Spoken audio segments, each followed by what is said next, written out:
Hello, everybody. Welcome to Barnwell Senior Activities 2021.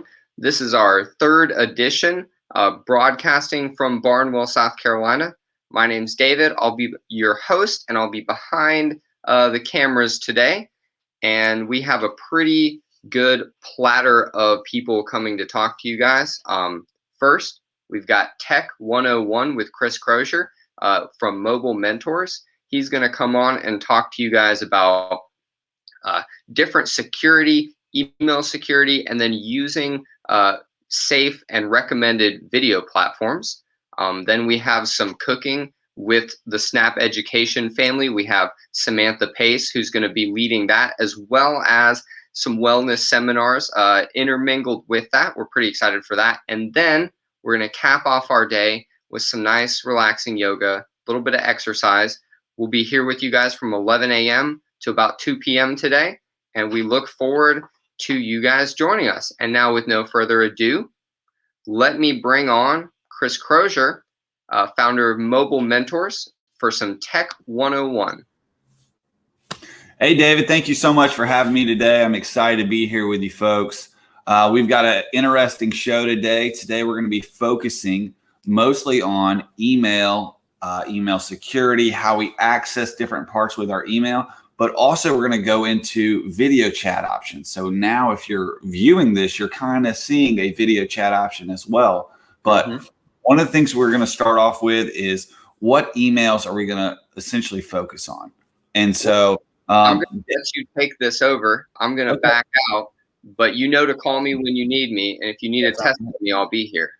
That's what we're going to do. We're going to give you a test call later on. All right. Awesome. Well, what we're going to do now is we are going to hop over to emails. And so my question to you is, what email are you currently using? Are you using a Gmail? Are you using a Yahoo account? Are you using a Comcast? Are you using a, a Rocket Mail, an AOL account? And if you are, then I think these are some important things that you may want to hear here.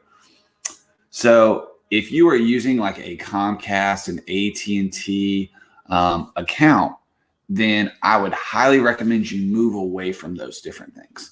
Now, the reason why I say that is just based on personal experience and personal experiences of my clients is what happens when you have some unsatisfactory experience with your Comcast or your AT&T, or your bill has gone too high and you decide to switch carriers. Now, all the email that you've used over the past 10, 15 years, all the contacts you've built up, all the labels and the folders that you've made are now tied to that email address. And that's how those companies try and hold on to you, is they say, hey, this person has got this long-standing email with us, and if they leave, they have to continue to pay us certain amounts of money to keep that email address. Now, the reason why I say going to like an independent or a third party kind of company such as Gmail or Yahoo would be because those are individual companies that are going to say, hey, you can have an email just with us. You don't have to pay anything to us. You don't have to do anything like that. You can sign up for free and you can keep that email as long as you want to. So me personally, I use Gmail for a wide variety of things. I probably have maybe 6 accounts, and we'll get into that on how many accounts you should have and things like that. But you know what, let's just go ahead and jump into it. So I would recommend that you have at least 2 email accounts. Now, what I mean by that is you want to have a personal and you want to have a spam account. Now, how often have we gone into a store, or we've signed up for a newsletter, or we've done something to the extent that we didn't really want to sign up to, that we either got pressured into, or it was something that was required when we were signing up for something on a website, or something that we don't want to come to us on a frequent basis? That would go into a spam email account. So my name is Chris Crozier, and let's say I have a spam account that I would call Chris Crozier 2 at gmail.com. Or you can make it whatever you want to, and then add a 2 to it to let yourself know, hey, this is my spam account. This is the account that I could care less that goes to. I don't want any information going to it. It doesn't have any any information on me on here, I'll check this maybe once or twice a month. Then you'll have your own personal account. That personal account is going to be the one that you mainly use, that you only give out to family and to friends. All these companies don't know about it. The only people that know about it are professional information that you have or professional interests that you have. And then on top of that are just friends. That way that you know when you get an email from that account that it's from somebody or something that you want to hear from.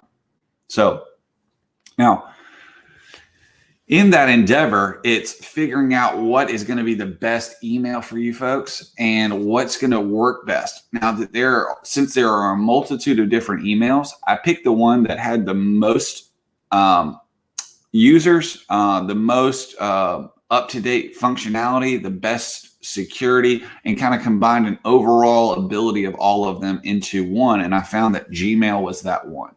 So what I would like to do is I'd like to kind of take you into one of my fake Gmail accounts or my extra Gmail accounts that I use and kind of show you a little bit of different things that we do with that. And so while I'm going through this, be sure to comment any questions that you have. Let me know if I am moving too fast or if I could elaborate more on a specific topic. Also, if you find any value in anything that I've done in the past, or you think that this would be information that other people should listen to or hear, be sure to take this on Facebook and click the share button that's in the bottom right-hand corner. That share button is going to post it on your account and let other people know that you're watching this specific thing. So if we are able to do that, that way other people would be able to see it and we'd be able to let other people see these resources. But what I'm going to do is I'm going to go ahead and share my screen, and I'm going to take you into Gmail. Let's go here. Tab. All right. So now what I'm going to do is I'm going to go right into Gmail.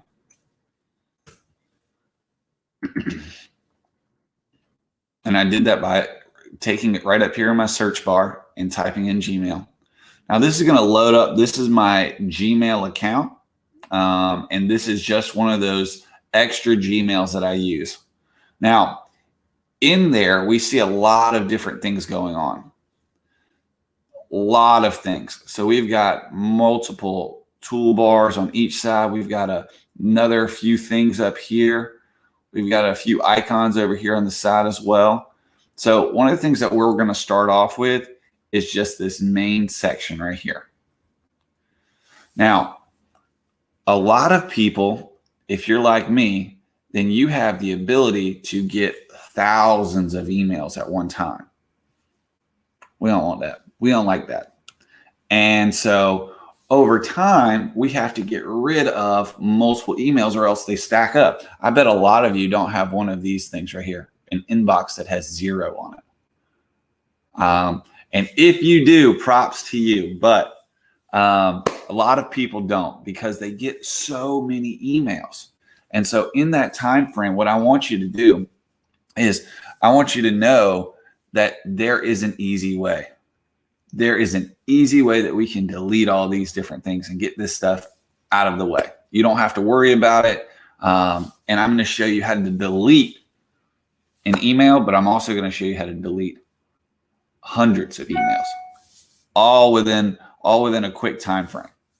So one of the things that we're going to look for on any email system that you're using, we're going to look right up here in this top left-hand corner. We should see something like right over here that says select. And when we do, it selects 50 emails at a time. I'm then able to take those emails and strictly click right here on delete. And now, if we look right up here, see where it says loading? I had 211. I only have 161 because I was able to delete 50 at one time. And how I did that one more time is going to be clicking on this left-hand side on select. I selected all these emails. Now, if there's a specific one that you want to keep, so let's say I want to keep this specific one, I can click on that and I can click on this other one. And then when I hit delete, guess what? Those two specific ones stay right here at the top. So it's pretty neat that I can do those different things. Now, when it comes to using this account, I think it's going to be a more beneficial thing to do if over time we're able to create folders. Now, in creating said folders, oh, hang on, got a little too far ahead of myself. A lot of people have asked me, and I think this might have been one of the comments before, but it was, what's the difference between deleting and archiving? Now, it's a great question.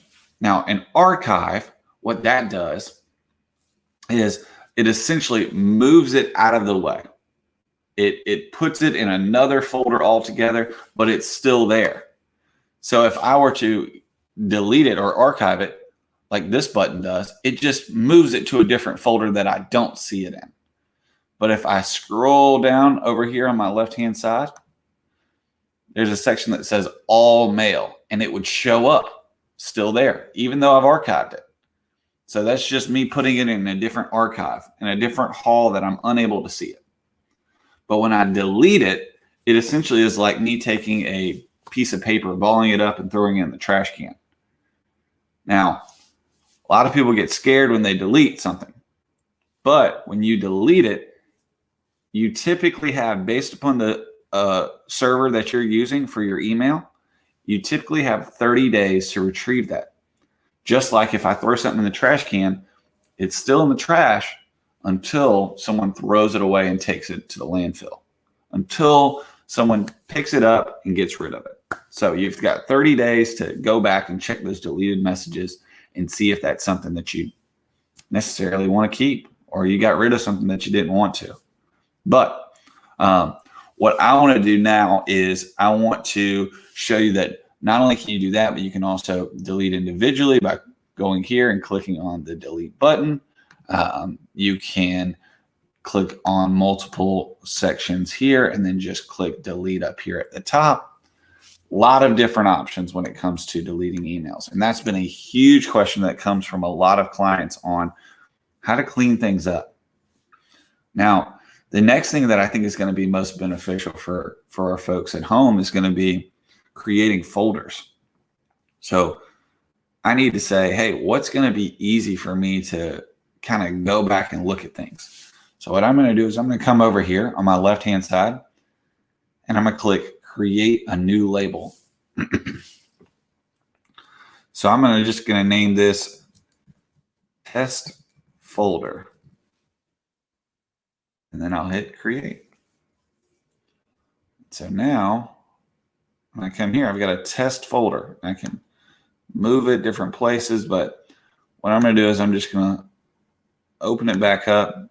And if I say, hey, I want to take this PlayStation thing and move this over, I can literally take this over and drop it into test folder. And so as I'm doing it, I can look back and I can see that my test folder has this one email that's already been added. Now, my thing to you is when it comes to getting rid of emails, the biggest thing to do first is to say, today is the day. Today is the day. We are going to start creating folders. We're going to start deleting our email, and we're going to do it one at a time. Emails are just like cooking.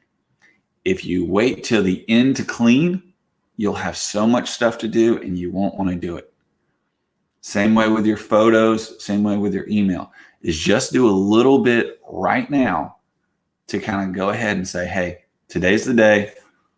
We're going to make that step and we're going to move towards creating those emails. And if you have some trouble with these things, feel free to comment or feel free to reach out to us. And I'd love to hop on a call or help you any way that I can. That way we can kind of get you squared away, because I know email is a lot of communication for a lot of folks. And so when it comes to those specific things, the last part of email, that a lot of people have commented on is their privacy and security settings. So what I'm going to do is I'm going to jump into those really quickly and showcase those to you. So the way that we do that is we come right over here to our right-hand side, and we're going to click on the account. And then when we do, we're going to click Manage Your Google Account.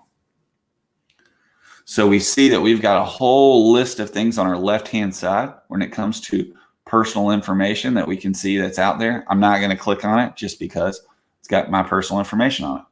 But if I click on security, I can see security issues have been found. Protect your account by resolving these issues. So let's go and click on secure account.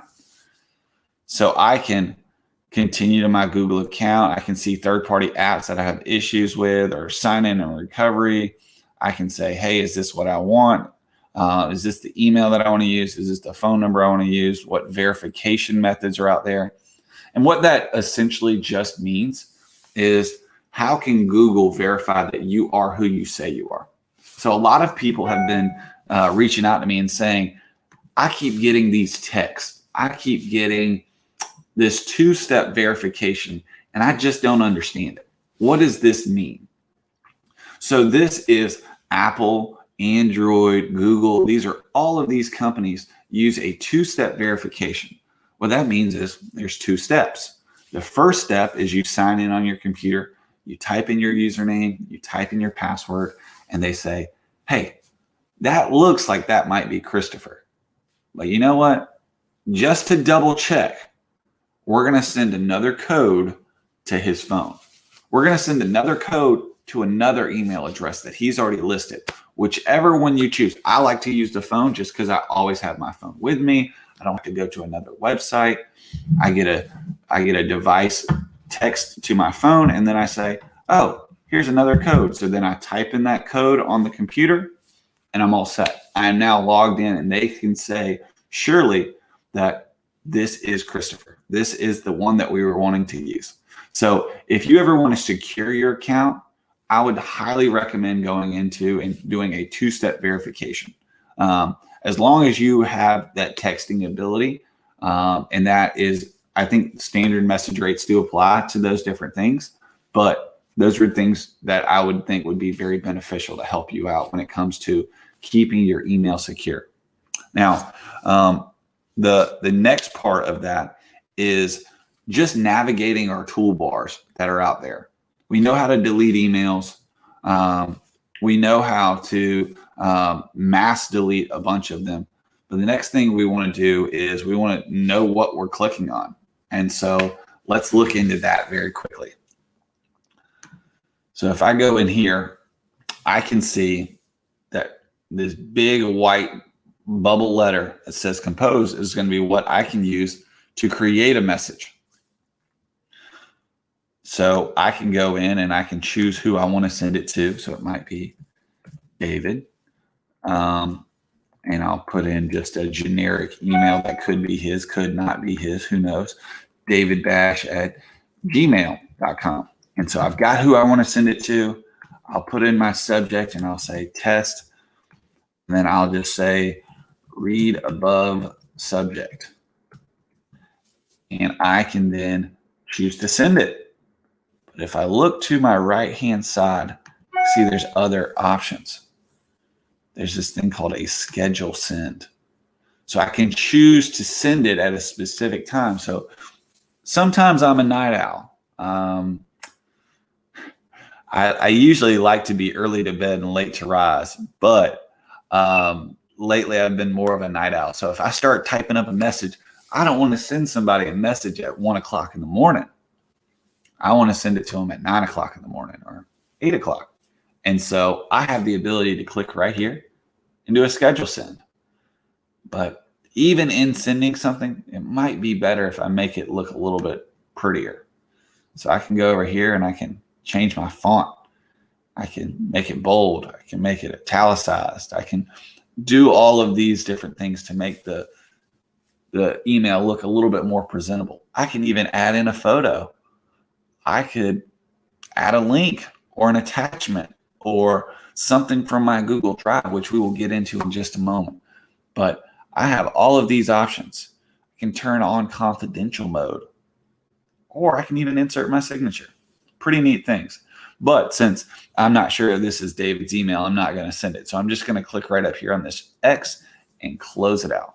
So now if we look over here on our left-hand side, and we're going to stay focused on this left-hand navigation bar for just a moment, we can see that there is a starred section, a snoozed section, a sent section, and drafts. And these are the main folders that we see, main categories that we see on our left-hand side.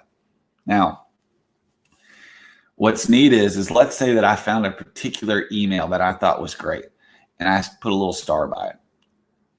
And then I found this one, and I found this one, and I found this one. And I thought all of those were great, and that I might need to reference them at a later date. If I wanted to, I could scroll through all of my emails and see which one would be best when it comes to the stars. Now, I typically don't have too many on here. You might. So having a little notifier would be very helpful when it comes to finding that specific email. But if you have the hundreds of thousands that some of my clients do have, maybe it would be best to click right over here on this left-hand side where it says starred. And it will put all the ones that you put a star by in a specific category that you could find them in. Now, next one's pretty neat. This next one's called snoozed. So if I receive a specific email, I have the ability to snooze it. So I may get an email from somebody that says, hey, Christopher, it was great talking to you. Can you send me that specific email? Can you send me that photo? Can you do this? Can you do something that creates an action on my part? And I say, sure, but it's also 10 o'clock at night. I'm hanging out with friends, and I don't have the wherewithal, the ability, the drive to do that at 10 o'clock at night. So what I do is I can right click on it. And when I do, there's a little section called snooze. And I can say, send this to me later today, or send this to me tomorrow at 8 a.m. when I'm ready to go. So I can pick a date, I can pick a time, I can do all of those different things. There's even a task scheduler that's built in here. So I can even add it to a task manager and say, add it to my task. So I have all of those options that come right from Gmail, which makes it, to me, the most user-friendly, the most easiest to use, the most intuitive for what I need it to do on a daily basis. So we also have our sent folder, which pretty self-explanatory, but I'm going to throw it out there as well. These are just messages that you've sent. Then we've got our drafts. These are messages that we've already started and we never finished. So if I click on this, I can see that I was sending one to davidbash@gmail.com, and this is what it was. If I don't want this anymore, I'm just going to go ahead and click on the delete button.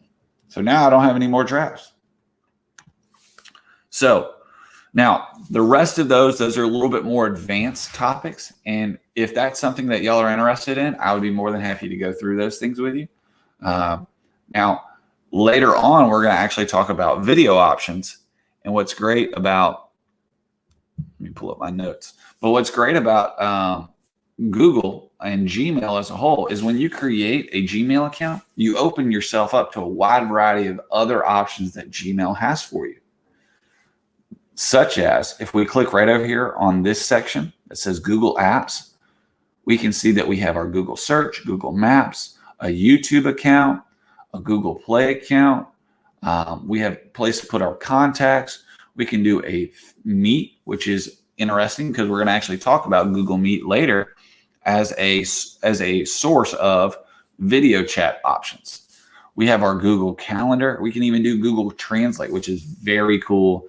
If you're big into traveling, one of my favorite options is Google Translate because they have a photo option where I can actually take my phone out and it will use my camera to read words that I don't understand in other languages and then translate it to me. It's pretty cool. But then if we scroll down, we've got our Google Drive, Google Photos, and Google Duo.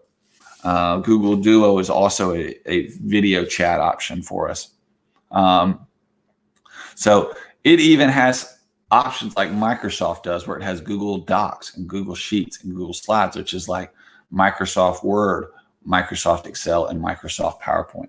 So tons of different things right there with a free account that you get, that you're never going to have to be told, hey, you're no longer with Comcast, so you can't have this account. Gmail's not going to do that to you. And so I've had nothing but good things with Gmail. But let's talk about, first, let's talk about FaceTiming or video chat options.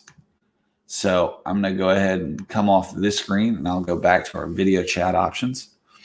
So we're almost to about the halfway point.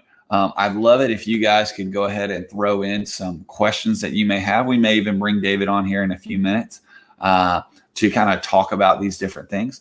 But if you have some questions, I'm going to leave the last 5 or so minutes open for questions. But I want to make sure that I answer what you guys find important and what we can hit on to give you the best resources possible. But when we're talking about video chat options, there are a few that came out to me that I thought were pretty interesting, that I thought would be most beneficial for the communities that we're in. And so first one, if you have an Apple device of any sort, whether it be a Mac computer, an iPad, iPod, an iPhone, then almost all of those, depending on the version you have a camera that's on the front, which you can use for a video chat option. So that specific one would be called FaceTime. And we can look at that option in a moment. But the next one that I wanted to show you was Skype. Skype is mostly used for business calls now today. And it is available on Microsoft, Mac, and multitudes of other products. So then I also had a question brought up about Zoom. So Zoom is a wonderful video chat option that has skyrocketed since the quarantine, which we're here. We're on a live stream video chat, and we're wanting people to tune in, and that's great because this helps us reach multiple people, just like Zoom has done. Then there's also Google Duo, which we saw earlier, which is a great video streaming app. And then one that was very surprising that I thought was pretty neat was Facebook. And a lot of people are like, Facebook's doing everything and they're taking over. And you're right. They are doing everything. And so what's neat is Facebook has built in not only to their desktop applications, such as viewing it on your computer, but also on your mobile devices, that you have the ability to video chat with people. We're going to actually do that in just a moment. But my question to you is, when it comes to video chatting or video streaming of any sort, excuse me, what is the purpose for the video chat that you're using? Because depending on your purpose depends on which medium to go through.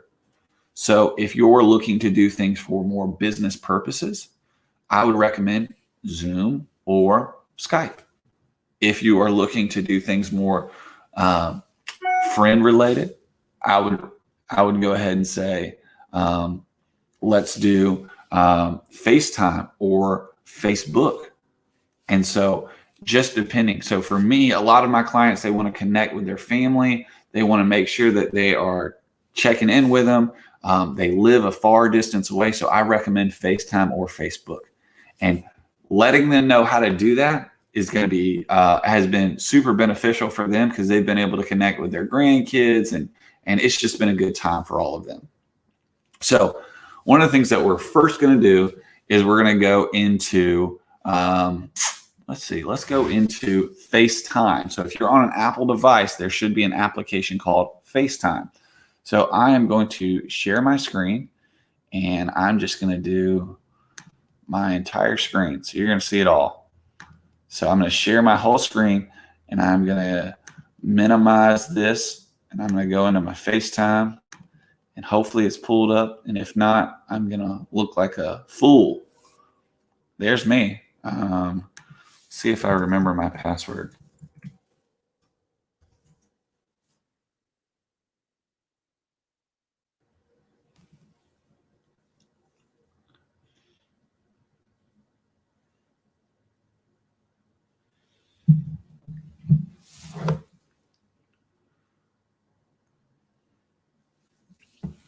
course. This is the only time it would do this. Would never do it before.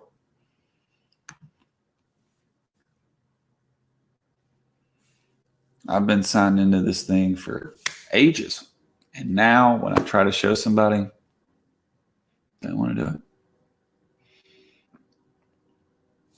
So while this is thinking about loading up, I'm going to go ahead and show you what it looks like on Facebook. Okay. So we're going to go to, let's see, Facebook. Log into my account here. Typically don't use this specific one. Typically don't use Chrome. Let's see.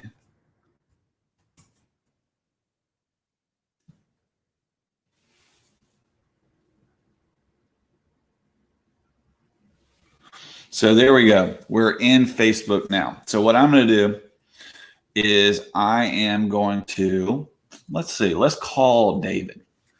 Let's see what he's up to. So what we're going to do is I'm going to search David's name.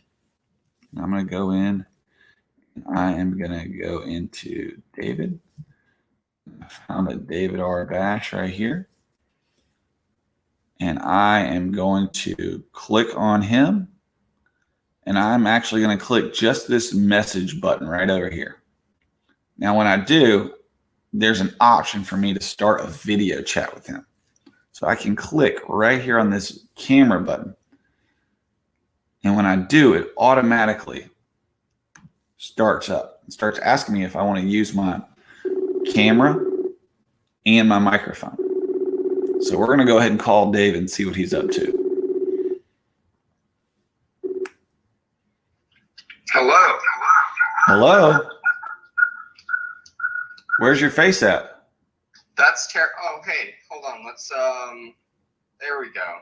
Hey, there he is. So now I have the ability to see David right there based on what he's doing, and it calls directly to his cellular device. I'm on my computer and I'm not doing anything else. I don't have any extra equipment, nothing. It comes directly from Facebook.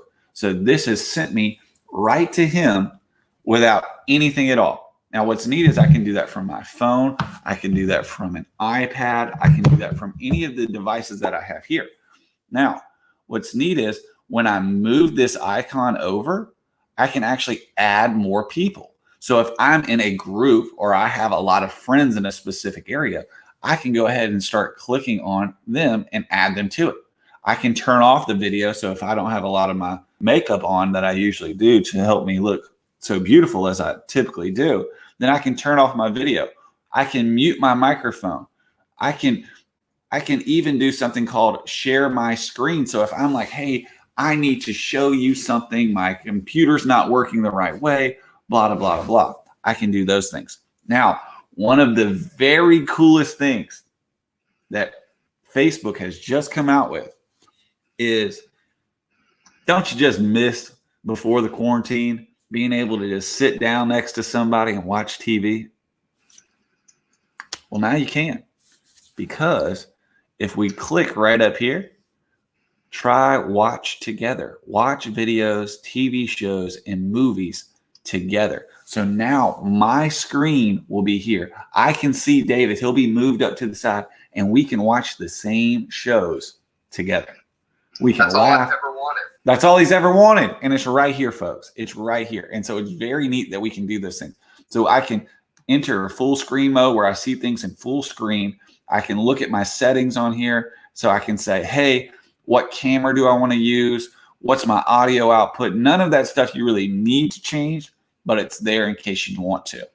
But I think it's very cool that we can not only have a group of folks, but we can even watch something together. We can have a intuitive, fun phone call together. So imagine watching something with your grandkids or watching something with a lot of different friends on a specific thing that you were interested in. So for me, I've been in tennis for a long time. I really enjoy tennis.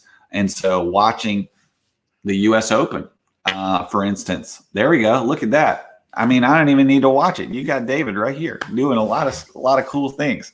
And so right there alone. Now, what's also the last thing that I want to mention to you is this button right over here on the left-hand side. I can open a chat with him. And so even if we're watching the same show, I could say, hey, what did you think about those trick shots? I can send that over to him, and then he'll get that on his device, and he can interact with it, do those different things. Now, he is on his phone, so he's going to have to do those different things, and it's going to take him off camera for just a second. But once he responds, he'll pop back up on the screen. Love them. Got it. So I can like it. I can say that's great. If we've got a bunch of people in the chat, everything's good. And we're all set up right there with our video chat. Now, even though this is a test run, I would feel bad by not saying goodbye before I hang up. So, David, I am going to say goodbye. See you later. I'm going to hang up the phone call now, and we might bring you in just a little bit later on. I'll see you soon, Chris. Thanks for thinking of me. No problem, David. Talk to you soon. So just like that, I was able to even make a phone call myself and do that directly through Facebook. I didn't need my phone. I didn't need a cell device. I didn't need anything. And I was able to make that phone call directly from there. So I think that would be a great option for you. I think that's going to be a great thing to keep in mind when it comes to looking at things that are out there. Now, when it comes to Zoom, I had a client comment on one of these videos recently, and they said they wanted to talk about Zoom. Now, Zoom is very, very interesting. We're going to get into it. So I'm going to take you step by step on how to download Zoom in case you're using it for work or you're using it for connection with other people. A lot of businesses and companies are looking to switch to Zoom to give themselves a different edge on connecting with other members. A few of the boards that I'm on, we like to use Zoom. So I'm going to go ahead and share my screen once more, and I'm going to walk you through how to use Zoom. So what we're going to do is we're essentially just going to come in and we're going to just type in Zoom on our search bar. When we do, we see the first thing that comes up is Zoom. We'll click on it, and we will accept these cookies they want us to do.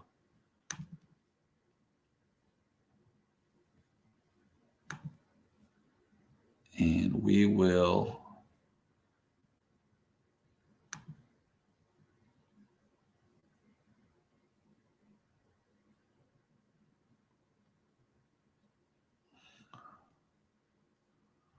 scroll down. Oh, I know it. It's been so long since I've done it. So we'll hit sign up. It's free. Now, once you sign up, you'll put in your date of birth, everything like that. And we'll go through and do it real quick. I'm just going to put in a fake one, September 22nd. This is my girlfriend's birthday, so that way you guys don't know how old I am.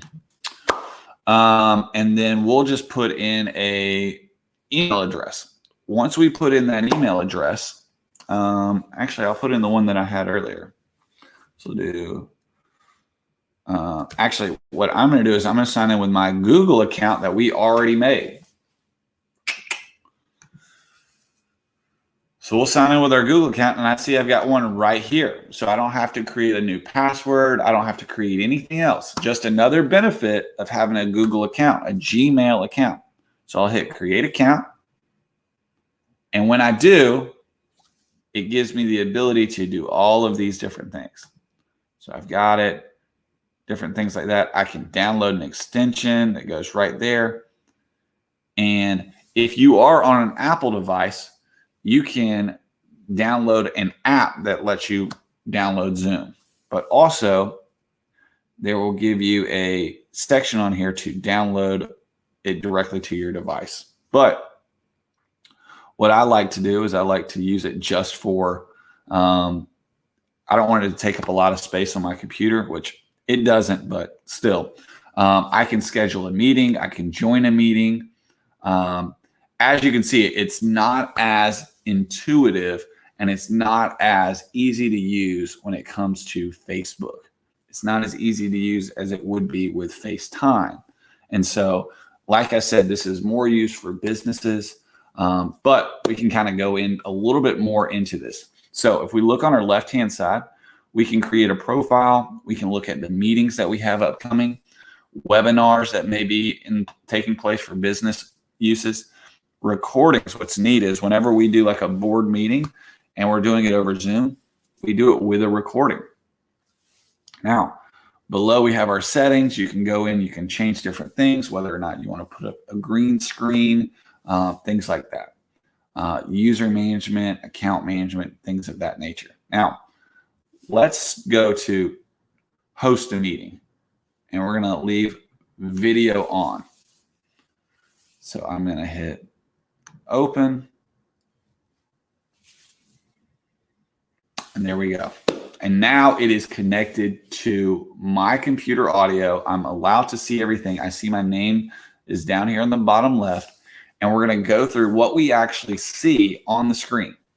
So I'm just going to double check to make sure that you guys can see what I see when I pull up my Zoom, which you cannot. So that's great, because what I'm going to do is I'm going to change this so that you guys can actually see everything that I'm looking at. So I'm going to go back to Zoom, and it pulls up this screen for me. So now I'm able to see my name right here in the bottom left-hand corner. I can see if my mic is working. I can mute or unmute myself. I can stop the video. And there's a little arrow right here. I can click on it. And I can choose a virtual background, a video filter. So even if I want a different background behind me, which this isn't the best background behind me to use this for, but let's see. I don't think it's going to work. But yeah, it basically would make a background behind you so that you look like you're either in an office, or you're in space, or you're behind grass, or you're in an office cubicle, whatever you want. You can add different video filters to it to make it look a specific way based on your settings. Now, if we look down here at the bottom, we can see that we have a few other options as well. So we can see the security that we have. So whether we want to lock this meeting, because a lot of people will try and join other people's video rooms, we can hide our profile pictures or different things of that nature. Now, the thing that I like as well is, where'd it go? Thing that I like as well is my ability to share my screen, which I use for a lot of clients. It gives me the ability to kind of go in, and if it was not me and you did not meet me personally, I do not recommend you let anyone share your screen. And what I mean by that is I don't recommend you let anyone take over your screen. And so that can be done by prompting you and saying, hey, is it okay if I take over your screen? Do not recommend that.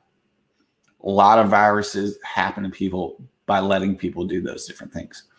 If you'd like, you have the ability to record, and that way you can showcase that to whoever and say, hey, this person did something to my computer and I've had problems ever since. This is what they did, and you can show them the recording. Now, if we move over to this left-hand side, and the next part of the category is participants, we can click here. And I can add people. I can invite them. I can mute everyone. And then I even have more options here. And so I can go in and I can invite David into a meeting simply by sending him him being a contact or an email.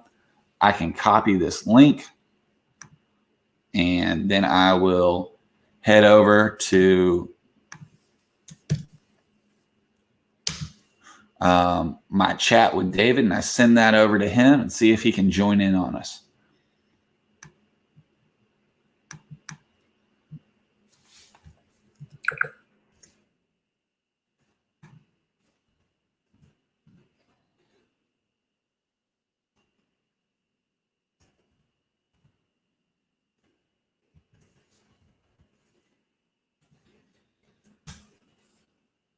So I'm sending that invite over to David. Let's see if he can join us.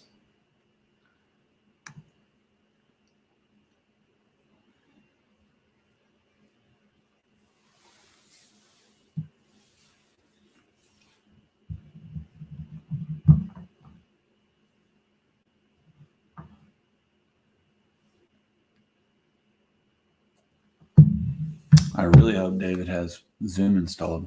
And if he doesn't, good news, he's got this resource where he can go back and figure out how to download it. Let's see where this old bird is at.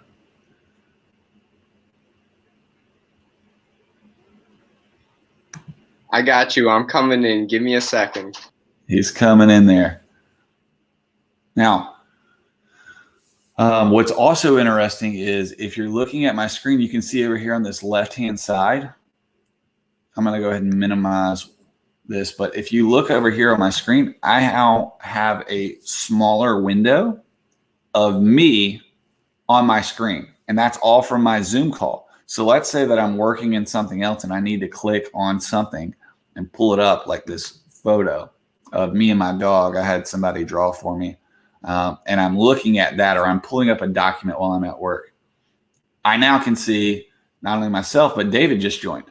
And so when I start talking, it pulls up my face. But when David starts talking, I can't hear David. So I'm going to go open Zoom back and see if he's muted. He's not.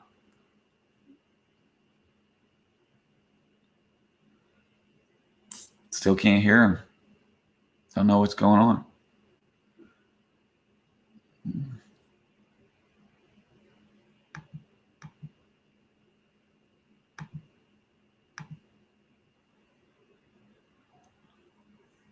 Why don't you unmute yourself? Try that and see if it works. Not working. Now, there's a lot of things that we can go into. It looks like he's connecting to his audio. There we go. Still nothing.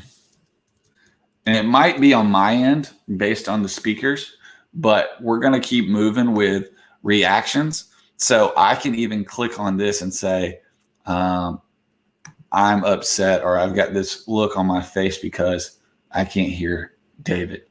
So if I wanted to record things, or I wanted to send him a chat, I can go in and I can send one just to David and say, hey, I can't hear you.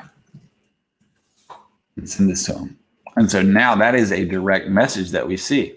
But let's say I'm in a room with 15 people. I can say, hey, can anyone hear David?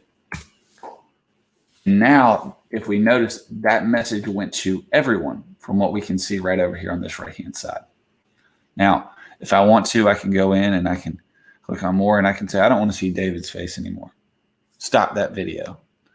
Or I can say, ask to start his video again. It gives him a prompt. He can turn it on, and there we go. Now, as the host, I have that ability. But if you are joining a Zoom call, you're limited to what the host allows you to do. So keep that in mind when it comes to joining a Zoom call. Now, the worst part of a Zoom call is when everybody's getting ready to leave and they don't know how to get off the Zoom call. And they're like, all right, see you later. All right, bye. And everyone tries to leave. But then there's that 5-6 seconds delay. And you're sitting there and you're like, okay, I got to figure out how to get out of this thing. The way that you can do that is you would just click right here on the end. And then you would click leave meeting. So I can leave David in the meeting if I want to, but I'm going to hit leave meeting for all, and that closes everybody else out. So now what I'm going to do is I'm going to go back and I'm going to stop sharing my screen, but that's a majority of what's happening when you join that Zoom call. I showed you how to download it. I've shown you how to join a meeting or host a meeting. Now, the thing that could come up is you're asked to join a meeting. Joining a meeting is very interesting because what often happens is they send you a link. So you'll copy that link, and we'll actually do this real quick.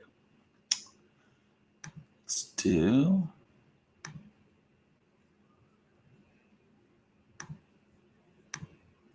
this. So when you click on Zoom, it's actually going to pull up this guy. And so what's neat is I can see what time it is. I can see if I've got any upcoming meetings, and I can see right here my name, what I've got on here, whether it's availability, do not disturb, my profile, all of these different things I have the option to do. But we wanted to join a meeting. The way that we join a meeting is if we look here, we can see that we have a meeting ID or a personal link. So when I click that, I can hit Command and V. Well, what I do is I copy and paste the link that was sent to me. So when I copy that link and I send it to me, I can say connect. Now, I already ended the meeting, so the meeting's not really the ability to be joined. But if someone sends you a link, you'll click join, you'll type in the link, and then you'll hit join right there. Now, some of them require passwords. When you do, you'll just type in the password that's there. Now, overall, what's going to happen is if you already have Zoom downloaded on your computer, then you typically could just click the link and it will pull up Zoom automatically. Now, what we've got going on is we've been going for about 55 minutes. And so what I want to do is I want to open the floor to you. If you've got a question, or if David wants to come on and he's got any questions for me, come on in and ask me some questions for the last few minutes. And I'm looking forward to hearing any comments or concerns that you guys have. That way we can address those in the next coming weeks. But David, let's hear what you got. Hey, Chris. Great day. My first question is, how did you pack so much information into 55 minutes?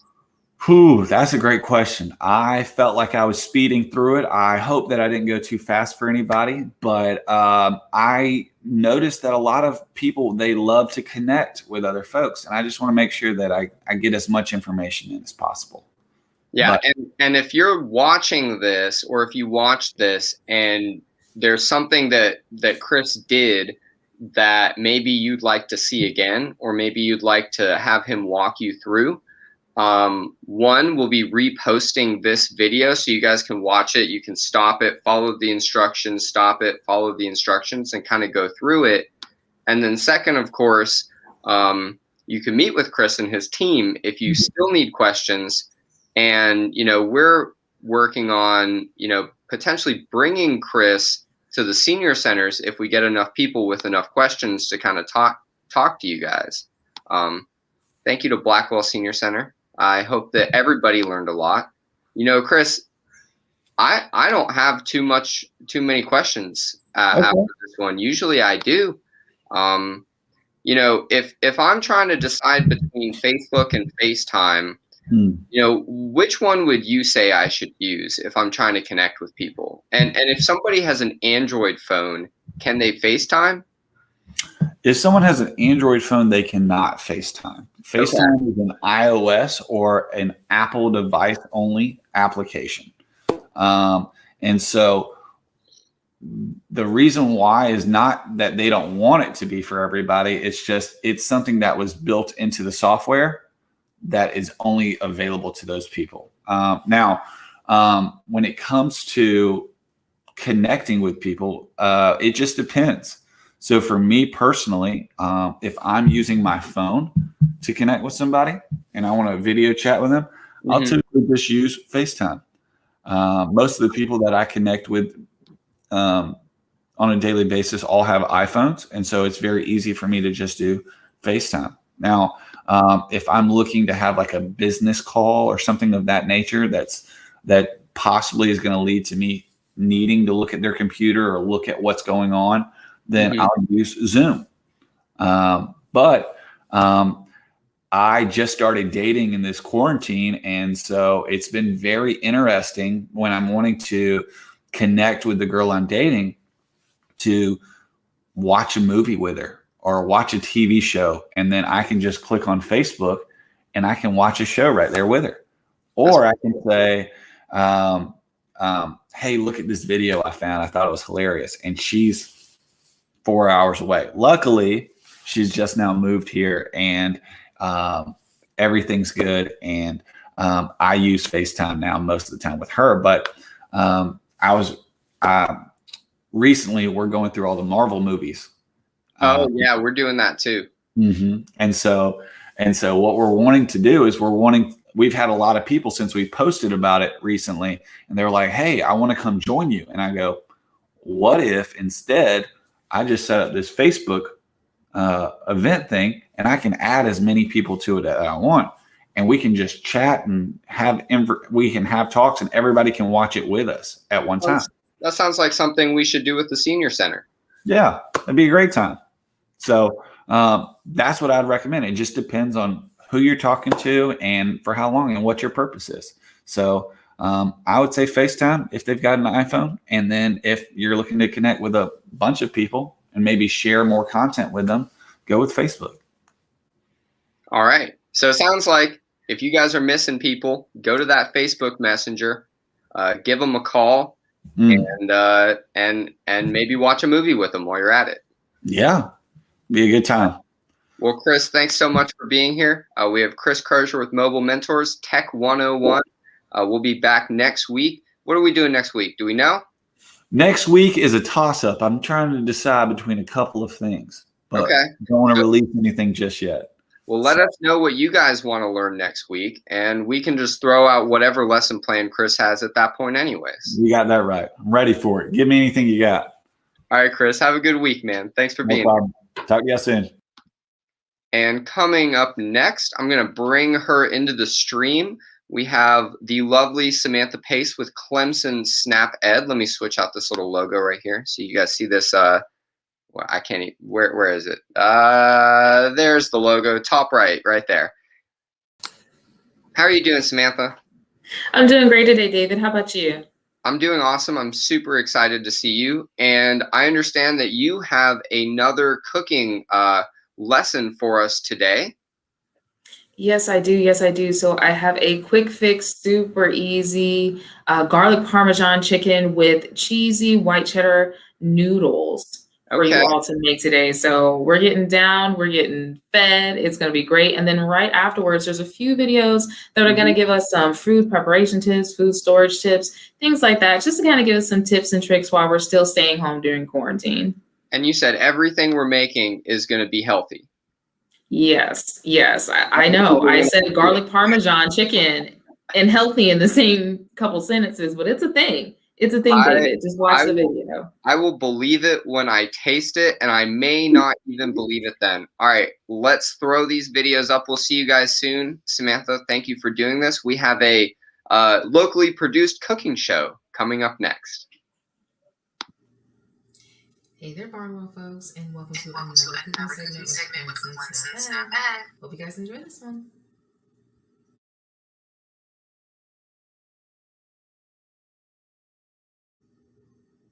All right, guys, so today what we're going to be doing is essentially our garlic Parmesan crusted chicken, as well as our cheesy noodles, okay? And so we're going to be making this from scratch on the stovetop. It's going to be simple, quick, easy, and a great way to get in a nice filling meal without having to spend 2, 3, 4 hours in the kitchen. All right, so let's get started. First things first is we want to go ahead and prepare our base for our chicken. Okay, now we're using lean meats. All right, so lean chicken breast, not a whole lot of fat, but still a whole lot of flavor. Now, of course, we're going to go ahead and mince our garlic just like the last time. We're going to go ahead and get these peels off of our garlic.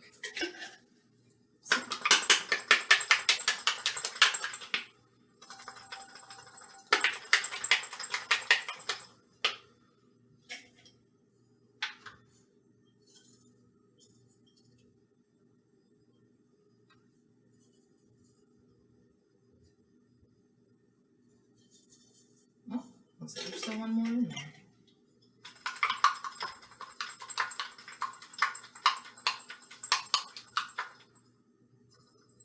There it goes.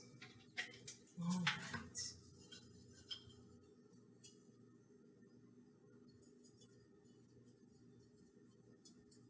And voila. Let's go ahead and set these guys to the side. And then we're going to go ahead and mince this. And I'm going to find a knife. All right. So now we're just going to go ahead and mince up that garlic. And again, mincing is just a fancy way of saying cut it into really teeny tiny pieces.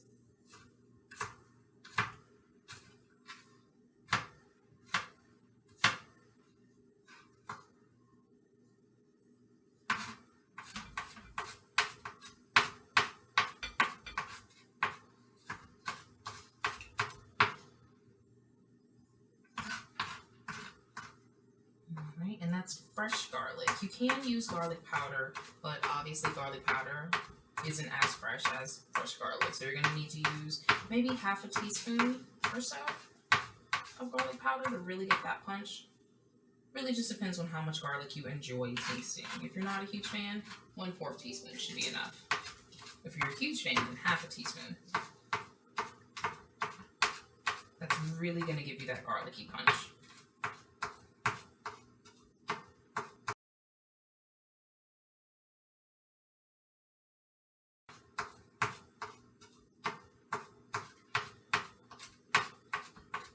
And again, this is just going to be the base for our chicken breast.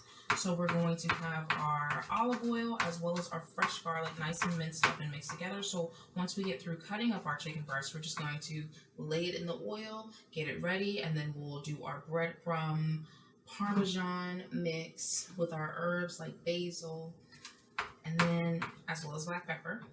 And then we're going to lay that out on a nice pan, let that bake for about 30 minutes. And then in the meantime, we'll do our cheesy noodles that we're going to throw just underneath our Parmesan chicken, our garlic Parmesan crusted chicken, yes. All right, so now that we've got that garlic nice and minced up, I'm gonna go ahead and throw that in my bowl here. Make sure I don't use the sharp side of this blade to do that. All right. So I'm going to go toss that to the side. And then I'm going to get my 2 tablespoons of olive oil.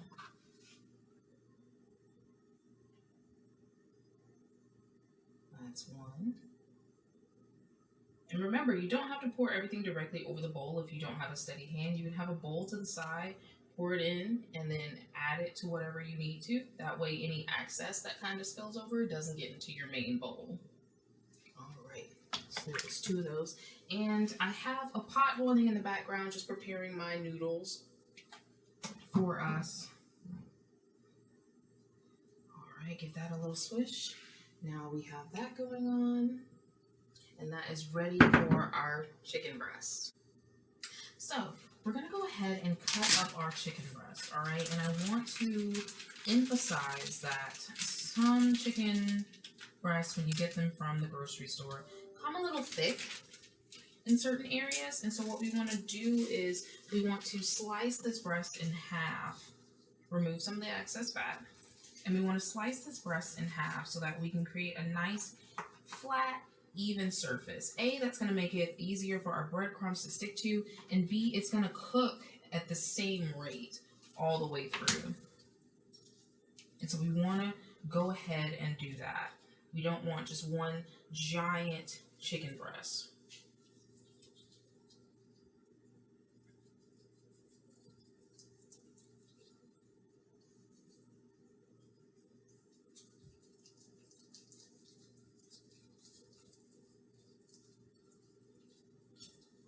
Okay.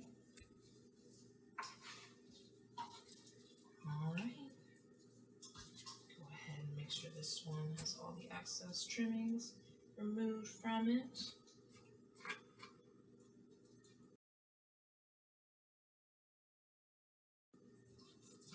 Nice, even, flat surface.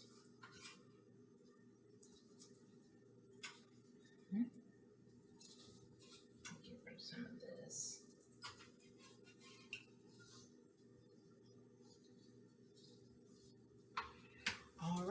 So we've gone ahead and done that. And of course we have our nice flat breast. Now we've gone ahead and gotten that chicken cut up, but of course we have to make our Parmesan bread mixture, all right? Now that's essentially going to call for breadcrumbs. And they can be plain breadcrumbs, Italian breadcrumbs. Just always remember to read that nutrition label so that you're not intaking too much sodium, all right?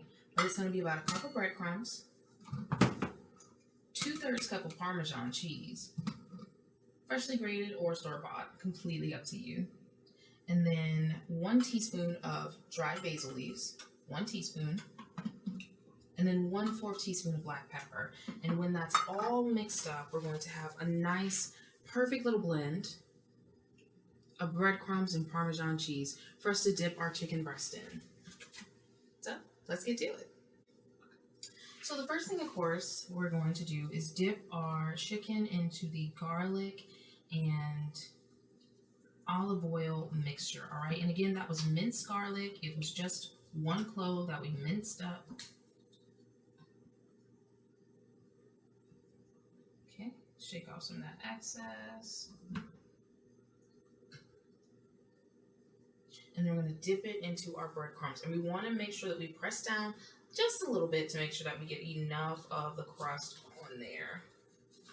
And you want to make sure that you get the sides of the chicken breast covered as well. And again, we went ahead and filleted or sliced into thin pieces so that they can cook evenly and that they can cook at the same rate. So we're not going to have one big chunk of chicken and then a very small sliver of chicken. It's all going to be the same. And again, we just want to press down in there and make sure that chicken breast gets nice and covered. All right. And of course, once we're done with this, we're going to go ahead and get onto our cheesy noodles, and we'll be making that cheesy sauce from scratch, of course. So that way you can control how much salt you put in there and the different seasonings. Now, for our cheesy noodles that we're going to do today, we're not going to add too much to it. It's just going to be cheese, a little bit of black pepper. But for the most part, it's still going to be good. And of course, we're going to lay our chicken breast right on top of that bad boy. And so we got that nice and breaded. I'm going to lay that out on my plate. Let that rest. Let it rest. And then we're going to take our second chicken breast and dip it in that garlic and olive oil mixture. All right, get that nice and lathered up.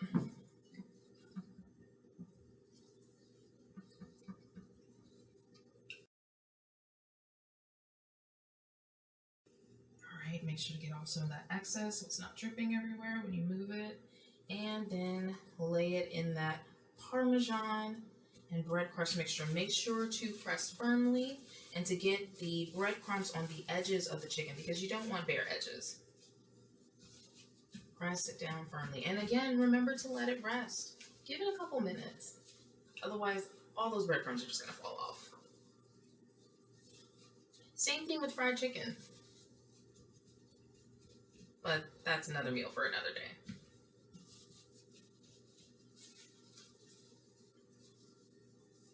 All right, pressing it firmly, making sure we get all the edges nice and covered. And again, that olive oil is going to help this brown up really, really well. All right.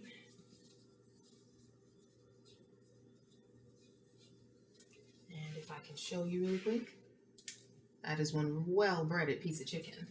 So I'm going to go ahead and lay this down and let it rest.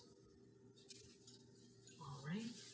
We're just going to go ahead and remove my gloves here. I like using gloves because it allows me to jump over to different things in the kitchen if there's an emergency, say maybe a pot's boiling over and I'm just too busy talking to notice. But there we go. So we'll let those rest, and we're going to start transferring over to our stove area to go ahead and put the chicken breast in at 350 for 30 minutes, and then of course get our cheesy noodles done. So let's do that. All right, so now that our chicken is in the oven again at 350 for about 30 minutes, that's going to go ahead and brown up. We're going to start smelling, well, I'm going to start smelling that delicious breadcrumbs, garlic, Parmesan, all of that good stuff. Even that sweet basil is going to start to come through. So we're going to go ahead and again get our noodles going. So I had our pot of water going in the background. I'm just going to crack these up. You can use any noodles you want for this recipe, all right? They can be elbow macaroni, they can be our spaghetti noodles that I'm using here. One of the things that I enjoy the most about this recipe is that really it's a throw in what you have kind of deal. So it doesn't have to be perfect, and it doesn't have to be, you know, exact amount of Parmesan or the exact amount of noodles or things of that nature. If you have some leftover, let's say you have some leftover meatloaf, you can cut up some meatloaf and do it. If you have some leftover vegetables, you can cut up those vegetables and do it. It's really up to you.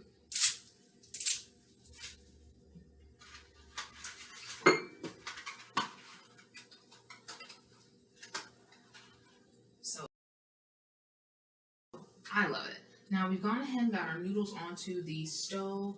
Now we're going to go ahead and start setting up our roux. Now a roux is just a mixture of butter and flour, and it is just the base for any type of sauce. More so for gravies, but for this one we're going to be using it to make our macaroni and cheese, all right? So our cheesy noodles in this case. Now I need about a tablespoon and a half of unsalted butter, because again, we're controlling how much butter we put into this, all right? We're not letting anyone else dictate that for us. We're controlling how much salt we put in this. So again, 1.5 tablespoons of unsalted butter, and we're just gonna go ahead and let that melt.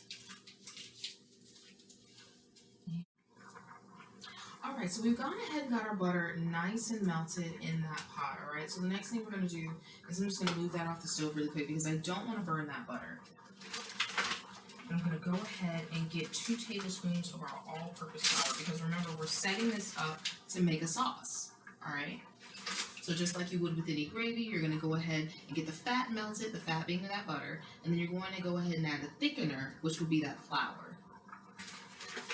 Setting up the base, so I'm gonna use 2 tablespoons of all-purpose flour. So that's 1 tablespoon. All right, and then another tablespoon.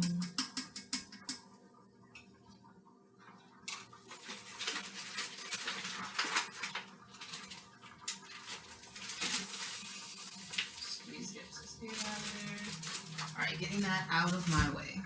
All right, so now we have our flour in there, and we're just gonna go ahead and stir that up. And remember to keep your eye on it. This isn't the type of thing you want to just leave sitting on the stove. This will burn. It will burn very easily, all right? So we went ahead and mixed that up. Now I need 1.5 cups of non-fat milk. Now, I personally prefer an almond milk, but you can use 2%, 1%, skim milk. So long as it is a non-fat milk, you're on the right track. So 1.5 cups of milk.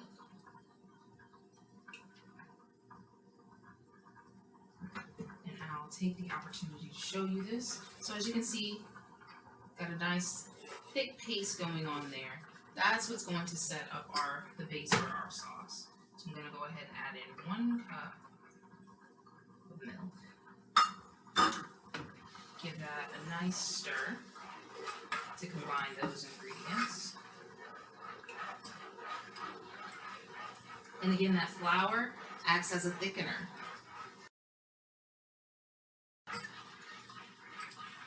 I'm gonna go ahead, I'm gonna multitask a little here. Mix up those noodles just a little bit, make sure they're cooking evenly, because they are just bubbling. All right. We are almost there with those noodles. All right, sauce going strong. Now I'm gonna add in that 1/2 cup now.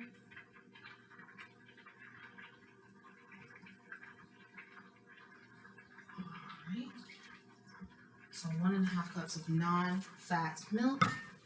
That has been added in there. And go ahead and put that back in my dish. All right, now we're gonna give this a nice stir, continuing to do that, making sure it does not burn. Again, this is not the type of thing you want to just leave on the stove. It will burn.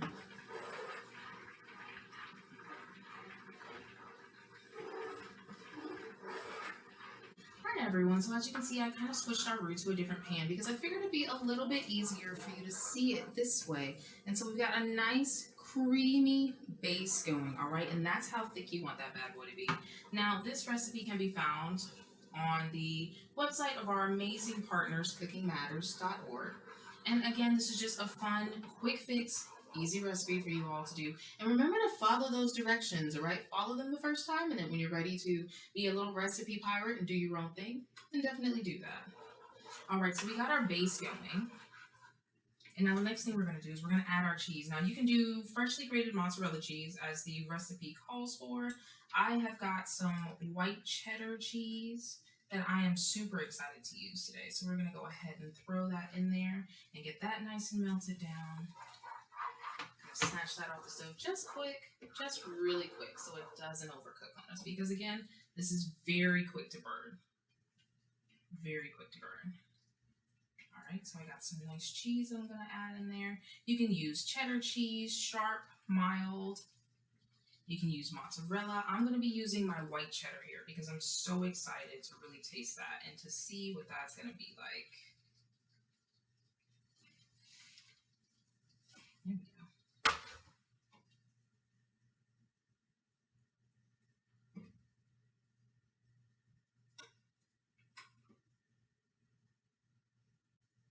All right, everyone, so I've got a nice ooey gooey cheese sauce going on here, and that's really what we want. Now, of course, we don't just want just a plain old cheese sauce. We're gonna go ahead and add just a wee bit of salt and pepper into this just to boost that flavor up. Again, you can add different herbs and spices if you are just not into adding, black pepper, salt. Again, we're keeping it simple today. So we're just gonna add half a teaspoon of black pepper. Sprinkle that in there. And then about half a teaspoon of salt, all right?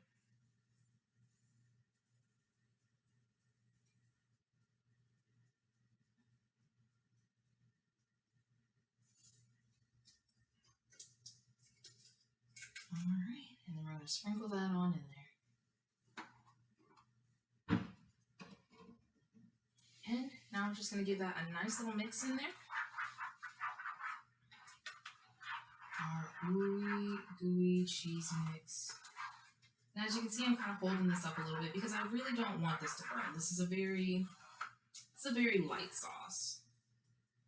All right, and I'm gonna go ahead and turn the stove down so we can add in our noodles. Nice ooey gooey cheesy sauce. And then we're gonna go ahead and we're gonna add in our noodles, which I've gone ahead and taken off the stove and drained in my strainer. If you don't have a strainer, feel free to use some oven mitts and, well, I won't tell you that. I'll edit that out later. It's not the right people to do things they shouldn't do. All right, so I'm gonna go ahead and add my noodles in there. Get that nice and turned over in that sauce. Super cheesy goodness.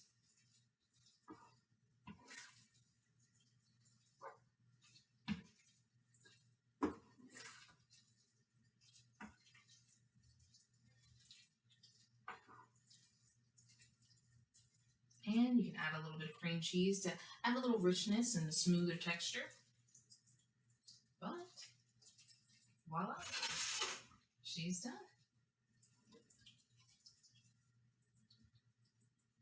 Super creamy, cheesy noodles. And it sounds like our chicken's ready, so I'll go ahead and grab that out the oven. All right, everyone, so we are here with the finished product now, and I have our crusted Parmesan chicken. See if we can get that on screen. Crusted Parmesan chicken with our fresh parsley covered cheesy noodles. So white cheddar cheesy noodles. So super yummy, super delicious. And I'm gonna go ahead and grab a knife and fork from somewhere and dig into this because of course I can't make a dish for you without trying it on screen to let you know just how good it is. So 1 second.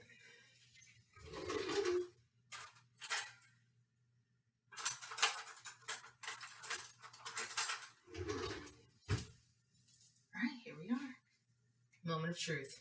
All right, so we're going to cut into that chicken breast. Got a nice crunch to it.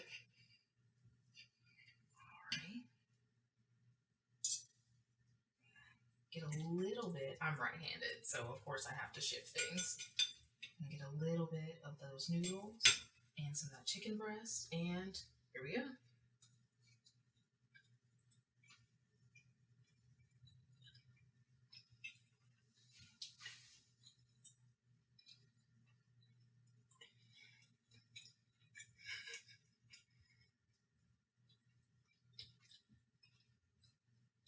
So listen, first we get the impact from the super cheesy cheddary noodles.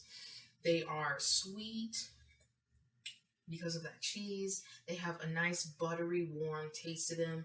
They're cheesy, ooey gooey, perfect. And then of course we have that crunch from the breadcrumbs, so that adds a completely different texture. Of course we have the garlic from that olive oil and the garlic that we had in there, so that's another added punch. And then right beneath there we have a bit of that sweetness from that basil as well. So we have the buttery warmth of the cheesy noodles with that white cheddar. Again, you can use mozzarella, sharp, mild cheddar cheese, whichever cheese that you like. Of course, we recommend the mozzarella because if you make it with skim milk, it's a little healthier for you, and because it has less fat. So essentially, we have the crunch from that chicken and the pow from the garlic, the basil, all that good stuff, and that black pepper just kind of sits subtly in there as well. So I do truly do hope that you try this meal and that you enjoy it. And I will see you in the next video when we make another quick and easy fix meal with Clemson SNAP Education in partnership with Generations Unlimited. Thank you so much for watching. Bye, guys.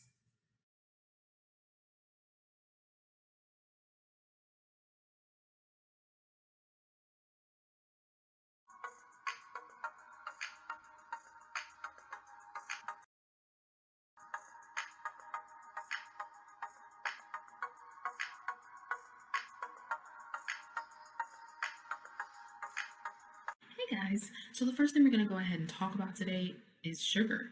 Now, sugar usually originates from sugarcane, but it can also come from various other plants. Now, the main issues associated with a high sugar intake are obesity as well as diabetes. But the main thing I really want you to focus on is natural sugars versus processed sugars, all right? So we would love for you to decrease the amount of processed sugars that you intake on a daily basis. The reason being, they're just not as healthy for you. So intaking more fruits as well as vegetables tend to be a little bit better for you, all right? Now, in order to moderate our sugar intake, we're going to have to think about just what types of foods are we eating. So say, for example, I have here your ordinary 20 fluid ounce soda bottle here. Now, the amount of sugar in the soda bottle is 65 grams, okay? So 65 grams converted over to teaspoons is going to be about 16 teaspoons, okay? So 16 teaspoons in the real world tends to look like this. So this is 16 teaspoons worth of nice soda that you and your family are enjoying either right now or maybe at the cookout, maybe you had it Memorial Day, I don't know. But here's the deal. You definitely want to moderate the amount of processed sugars that you are taking in, and especially the certain products that you are eating and drinking on a regular basis, all right? So the second thing we're going to go ahead and talk about today is essentially salt. Now, salt usually originates from either salt mines or sea or mineral-rich waters that have been evaporated, okay? And naturally, the health issues that we usually tend to see with salt are high blood pressure. But the main thing that I really want you to focus on is the debate between salt versus salt. So which salt is healthier? Table salt, pink Himalayan, sea salt? Let's discuss. Salt, chemically speaking, is made out of sodium as well as chlorine, okay? And technically, their chemical makeup, or in their chemical makeup, some salts are less sodium heavy than others, all right? So different salt crystals have different levels or different amounts of sodium in them. But this amount is so slim and so small that really the main thing we want you to focus on is moderation, all right? That's the most important thing, is moderation. So at the end of this debate, the answer really is salt is salt is salt. You need to focus on moderating the amount of salt that you're taking in, no matter what it is, so that you are keeping yourself as healthy as possible for your individual needs. So the next thing you're probably going to ask is essentially how much salt is too much salt? Well, in order for your body to go through its daily processes, say digesting or even creating energy, you are going to need just a little bit of sodium, okay? Now what that's going to look like in realistic terms is basically 500 milligrams or 1/4 teaspoon of salt is how much your body needs to go through its daily process. Now, what we don't want you to do is go over 1,500 milligrams or 3/4 teaspoon of salt, okay? This is going to increase your risk of things like high blood pressure if you do go over this amount. Now, to end this segment, I'm going to go ahead and leave you with our 4 tips for moderation, okay? So increase that fruit and veggie intake. Switch over from whole milk to low-fat milk. Increase your spice and herb usage in the kitchen, all right? So don't add on a whole bunch of salt onto your plate. And then lastly, just go ahead and choose no salt added or low sodium processed foods, all right? Thank you so much for joining me, and I hope you all had a great time. Have a great day. Bye, guys.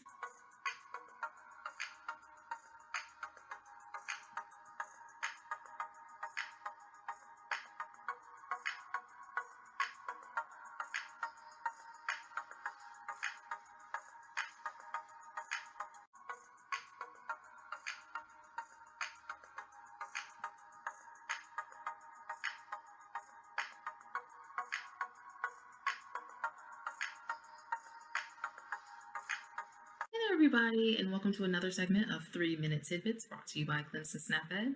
This time we're going to talk about nutrient-dense foods versus supplements, what they are, how they help, how they don't help. So let's get into it.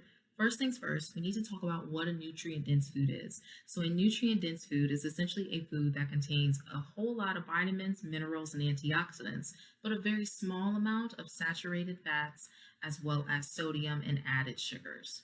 Now, a vitamin supplement is oftentimes a pill, chewable tablet, powder, or even a liquid that contains a plethora or variety of nutrients that can oftentimes also be found in food. So now what we're going to talk about today is essentially supplements, the pros and cons of consuming them, as well as the nutrient-dense foods that you can get those vitamins and minerals from without, again, consuming those supplements. Our first vitamin supplement being calcium. So calcium, of course, is great for bone health as well as teeth health, and is oftentimes prescribed to postmenopausal women, women of childbearing age who, for whatever reason, their menstrual cycle stops, so say high levels of stress or high levels of physical activity, as well as those who are on a vegan diet and those who are lactose intolerant. All right. Now, when you consume too much calcium, you tend to get things like bloating, gas, as well as constipation, which is kind of the reason why when you eat too much cheese, you can't go to the bathroom. Now, naturally, you can get this calcium in more nutrient-dense foods. So things like, say, dairy products, as well as kale, broccoli, Chinese cabbage, things of that nature. Now, our second supplement that we're going to go ahead and talk about is vitamin A. Now, vitamin A, of course, is great for maintaining a healthy vision, as well as a healthy immune system, as well as a reproductive system. And it's oftentimes prescribed to premature infants who are low in vitamin A, as well as women and children in third world countries who oftentimes, due to a lack of proper nutrition, don't necessarily get as many vitamins and minerals as they need, as well as those who are diagnosed with cystic fibrosis.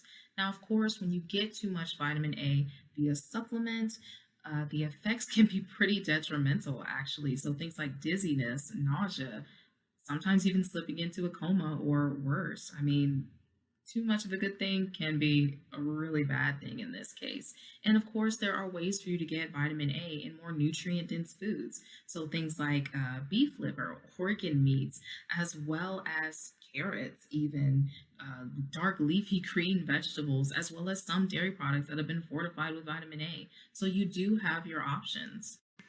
So the main 3 tidbits that I want you to go ahead and leave with today is essentially A, that in many cases, deficiencies in a lot of these vitamins and minerals are oftentimes rare. So B, always consult your doctor before you are taking any form of multivitamin or even certain specific supplements so that you're not overdosing yourself on something that you may not need. And C, always make sure that you're getting in a variety of grains, fruits, vegetables, protein, as well as dairy. Get it natural before you get in these supplements, because in many cases, you're going to be avoiding those preservatives and additives that are oftentimes found within your holistic supplements, all right, especially those chewables. So this has been Samantha Pace, your health educator from Clemson SNAP-ED. Thanks for joining me today. Bye, guys.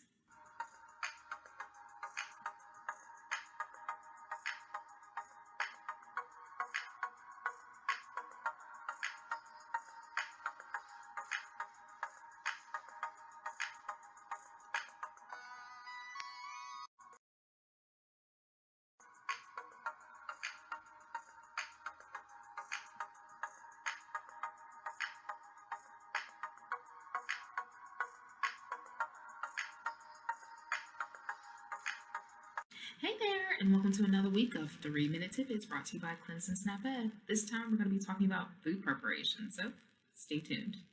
So first things first, let's go ahead and start off with just general food preparation tips, all right? So of course you want to make sure that your hands, your utensils, as well as your overall kitchen is clean, all right? We don't want any cross-contamination from anything you might have done in the kitchen earlier that could taint your food and of course make you sick. Next thing to remember is to keep your raw and your cooked foods separate at all times, all right? So whether that's in the fridge, separating them on the different shelves, or even when you're preparing your food. So using separate cutting boards for your fruits and vegetables versus your protein foods, all right? Now, what this is going to do is to make sure that you are not cross-contaminating, okay? So making sure that the E. coli that you can sometimes find in your leafy greens doesn't get on your cooked chicken, or vice versa, your uncooked chicken that may or may not have salmonella doesn't get on your leafy greens when you're making that salad.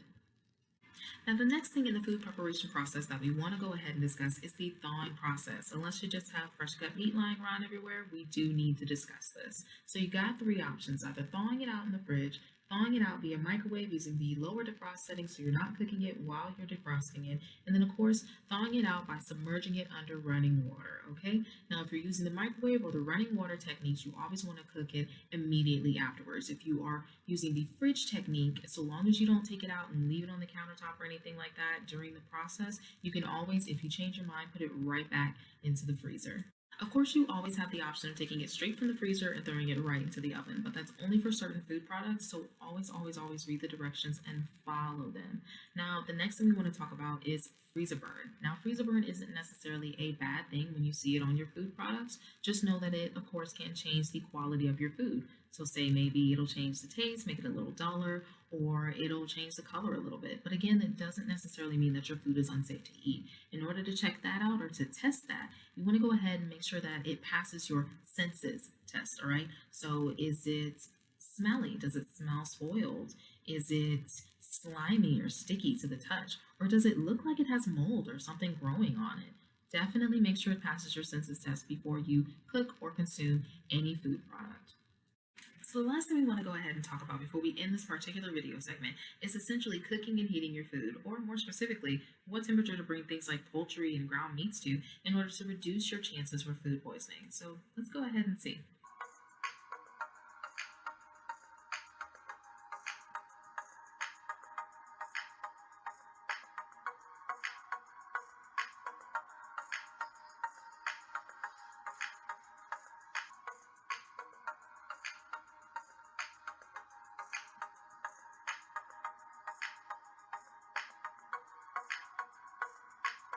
Of course, the proper way to gauge whether or not your food item is at its proper temperature is to use a food thermometer.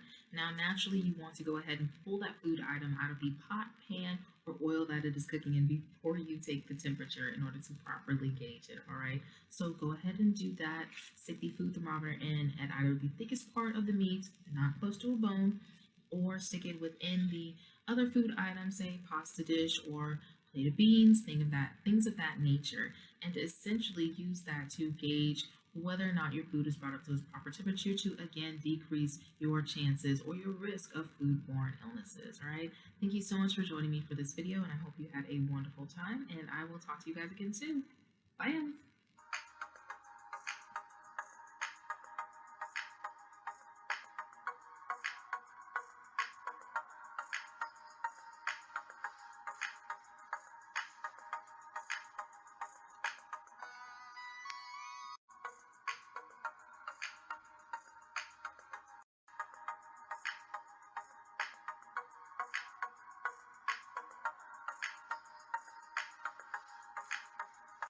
Hey there, everyone, and welcome back for another segment of 3-Minute Tidbits brought to you by Clemson SNAP-ED program.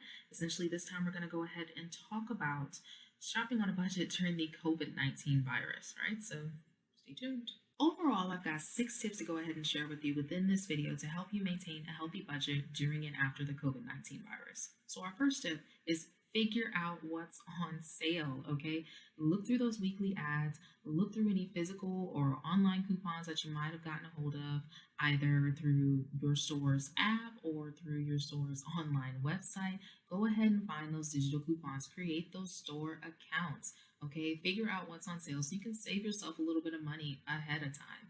Second tip is go ahead and find some recipes that go along with those food items that are on sale. You can match it to whatever cuisine you want to eat, Mexican, Italian, things of that nature. You could match it up to maybe recipes that don't require a whole lot of ingredients. If you're someone who's not huge at cooking in the kitchen, that's okay. There are 3 or 4 ingredient recipes that are healthy and still taste amazing. And there are even recipes that you can match to your individual diet. Say you're someone who has kidney issues, you can find recipes for that. Someone with diabetes, you can find recipes for that. Hypertension, you can find recipes for that as well. Now, another option for you in terms of saving money is to essentially buy in-season fruits and vegetables, okay? If you can't necessarily get them fresh, go ahead and look at the frozen as well as the canned options as well, because they can oftentimes be cheaper and they just tend to last longer than your fresher fruits and veggies, okay? So that's another tip and pointer for you. Now, getting into tip number 3, create a shopping list and stick to it. I see you out there. You go through the aisles, you get really excited about all these different foods that you're seeing. You think, oh, this would be good, or that'd be great for a snack. And you buy 2 or 3 different things, maybe even more, that's not necessarily on the list or what you plan to buy. Put those back. Put it back on the shelf. You don't need it, all right? Make a shopping list and stick to it. That is your budgeting friend. Now, our 4th and 5th tip is essentially choosing your payment options and then figuring out how and when you're going to go to the store. So 4th tip, choosing a payment option. Do not go to the store if you know that you are not good at saving or budgeting your money with your debit card or your credit card and think that you're going to all of a sudden have discipline, all right? If you need to take out cash ahead of time, say $100, $150, or however much you're spending that week, whether it's more or less, don't be ashamed, do what you got to do. Essentially, take out the cash ahead of time. Stick to that budget. Do not use your debit and credit card. You know how much money you have in your account. You know how much money you're going to be able to spend. If you know that you're not going to be able to stick to it, take out the cash ahead of time, or even use a prepaid debit or credit card. That's also another option, again, to help you stick to a specific amount of money. Now, 5th tip, of course, is going shopping, figuring out how and when you want to do that. You've got basically 3 options during the COVID-19 such and such and all that stuff. So essentially, your 3 options are going in store when it's a little less busy, using curbside pickup, or using store pickup and going inside, spending a few minutes to just grab the things that you need and then getting out quick. So now we're going to go ahead and get into our 6th and final tip or tidbit as we go ahead and close out this video. And essentially, it's just us making sure that you are maintaining your personal protection during the COVID-19 virus, right? So first things first, go ahead and maintain 6 feet or more as you're entering and exiting the grocery stores or shopping centers, wherever you happen to be frequenting during this time, all right? The next thing is to go ahead and wear a face covering. They are currently being encouraged. Of course, if you have a pre-existing condition, go ahead and look those up. They are on the CDC website. If you have a pre-existing condition, then go ahead and maybe try a face shield. They're not as close up on your face, and for a lot of people, they're a little more comfortable. And of course, use your hand sanitizer and disinfecting wipes, and do not touch MEN, okay? MEN, your mouth, your eyes, and nose while you are out in public during this time. So I want to thank you all for joining me for this video, and I hope you learned a lot. Bye, guys.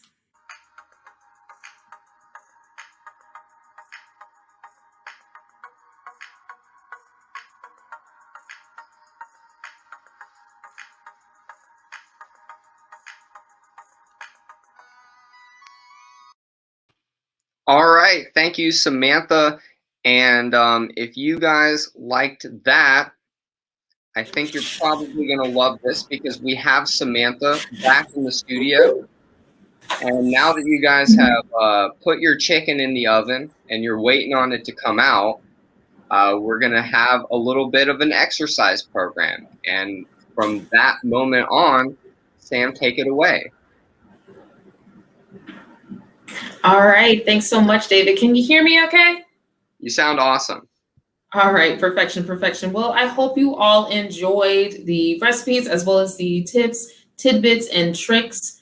I know that we are going to have much more for you next week. So definitely go into the comment section and let us know what you think about them. Do you like it? Do you not like it? Do you want to see something else? Fuss at us. Let us know what you got going on. All right. So what we're going to go ahead and do is just like the last week and the week before that, we're going to go ahead and jump right into doing some exercises, working out, all that good stuff, and do some stretches as well. So let's go ahead and get started. So first things first, as per usual, we're just going to go ahead and find ourselves a nice comfy chair. All right. So go ahead and plant that butt in a chair somewhere. Sit up straight. We're going to do our neutral spine exercise as we always do. And again, this is just to make sure that we have that proper posture. Taking those long car rides, watching those long games, or even sitting on the couch for long periods of time can be extremely painful when we don't have good posture. So we need to correct that. So let's go ahead and start. So we're going to do our neutral spine exercise, okay? So we're going to make sure that our pelvis, our heart, and our head are right where they ought to be, okay? So let's go ahead and make sure that our bottoms are planted in the seat, and we're just going to do a nice little rocking motion. Just like always, we're going to find that proper placement. If you're new here today, welcome, welcome, welcome. My name is Samantha Pace from Clemson SNAP-ED program. And again, we are just here doing some physical activity. We're working out. We are making sure that we're staying healthy and physically fit at this time. All right, so we're just doing a back and forth rocking motion. Now, here's the deal. When we are finding our proper pelvic placement, we are making sure that we are starting off our posture in the right direction. Your posture doesn't start with your shoulders, it starts with your butt. So making sure that when we're finding our pelvic position, we're going to lean forward. And as you lean forward, you'll notice that you're uncomfortable. You're going to lean back. You'll notice again, you're uncomfortable. But that little spot right there in the middle of you leaning forward and leaning back, the little spot right there, that's the proper position for your pelvis. That's how you know you're starting this off right. So find the spot in the middle where you are comfortable. You're not leaning forward. You're not sitting back. You're not sitting like this. I see you out there. Sit up straight. Work out with me today. So we're going to go ahead and we are sitting here right there on our pelvis. We found the proper position right in the middle of that leaning forward and leaning backwards. And then we're just going to make sure that our heart is right over our pelvis. All right. So imagine your pelvis being, again, a bowl. And if your heart drops, it's going to fall right into that bowl. All right. Okay. So heart over pelvis. That's how we make sure our spine is nice and straight. See if I can get my finger. Yep. There we go. Nice and straight. All right, and then we have our head over our heart, okay? Now this is just making sure that our neck isn't like this, off to the side, okay? Proper posture from head to bottom. All right, so our head is over our heart, and our heart is over our pelvis. So far, so good. All right, so I'm gonna give you just a couple more minutes to figure that out. Remember, lean back and forth. Once you find that spot in the middle that's comfortable, you're going to make sure your heart is over your pelvis. And then from there, your head over your heart. And just like the last week, we're going to go straight into some breathing exercises because we got a lot going on right now. And we just need to take a few minutes just to breathe, calm down. It's okay. We're going to make it through. All right, so let's go ahead and start off with that first breathing exercise, which again is just practicing breathing through the nose and out through the mouth, okay? So remember, deep breaths. Do this with me. I see you. All right, so we'll do this 5 times, okay? So inhale, hold, and exhale. Great, 4 more times. Inhale. Hold and exhale. 3 more times. Inhale. Hold and exhale. Inhale. Hold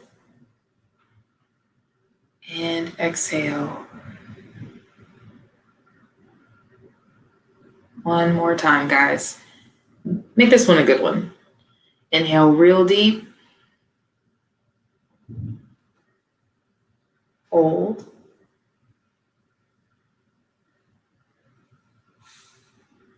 And exhale. All right. And again, same as last week, we're going to do our diaphragmatic or breathing from our diaphragm exercises. All right. Okay. Now, again, when we're breathing from our diaphragm, we are increasing our lung space. Okay. So we want to feel our lungs expand. We don't want to feel our stomach expand. So you want to keep your tummy nice and tight and tucked in. You don't want to feel your tummy expanding outwards. You want to keep that nice and still. And we want to expand our lungs out. Okay. Expand your lungs out.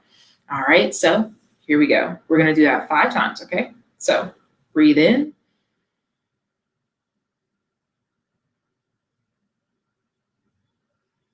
Breathe out.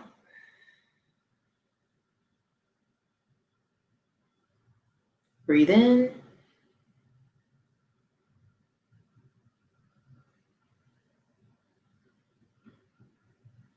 Breathe out.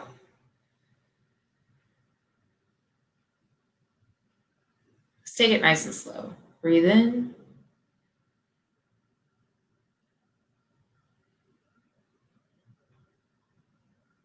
Breathe out.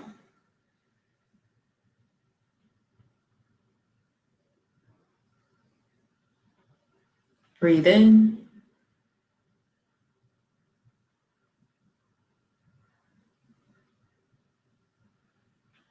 Breathe out.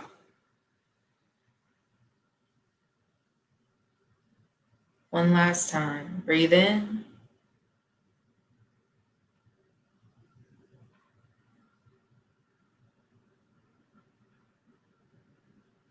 Breathe out. Great job so far, guys. All right, so the next thing that we're going to do is called 3-part breathing. Essentially what it is we're going to inhale, hold it, and then when we exhale, we're going to exhale as long as possible, okay? So we want our exhale to be extended as long as possible. So for example, as an example, I'm going to breathe in and then exhale.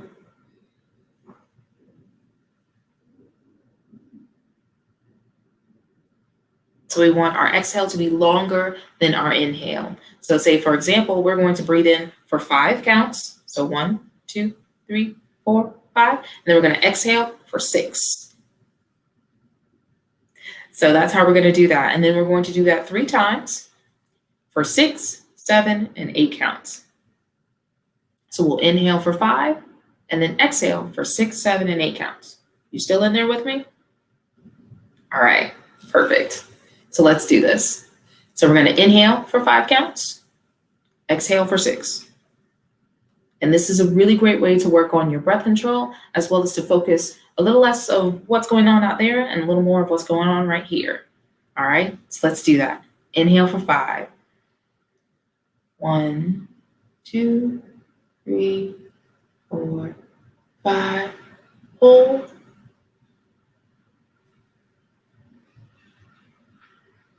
Now exhale.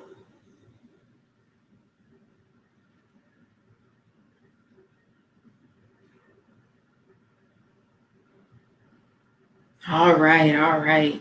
Now, if you feel yourself straining too much, feel free not to hold it or not to extend it as long. We don't want anyone passing out. Again, this is about breath control. It's about you maintaining your body. It is about you basically keeping control over what goes in, what goes out, focusing on those breaths so you, again, are less focused out here and more channeled in on what's going on in here. All right, so that was the first one. We got 2 more, okay? That was for 6 count. Now we're going to go for 7. So let's breathe in for 5.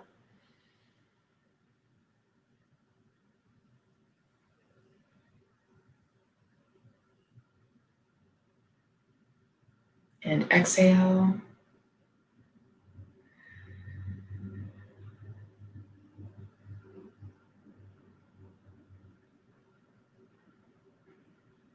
Great job, guys.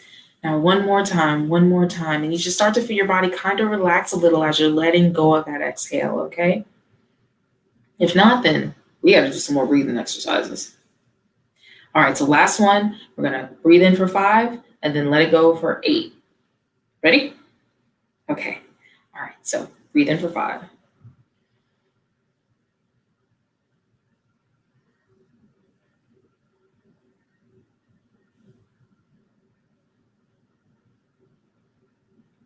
And release.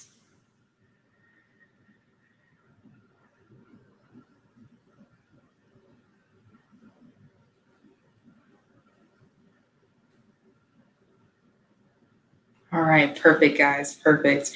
All right, so just like last week, we're just gonna go ahead and get straight into our chair yoga, okay? So we got chair yoga, first things first. I'm gonna go ahead and back my chair up just a little bit, just a tad. I'm gonna back my chair up just a tad, and then we're gonna go ahead and start off in mountain pose, all right? So I'm gonna scooch just a wee bit to the edge of my chair, not to where I'm about to fall off, but just enough to give me some room, all right? Give me some breathing room.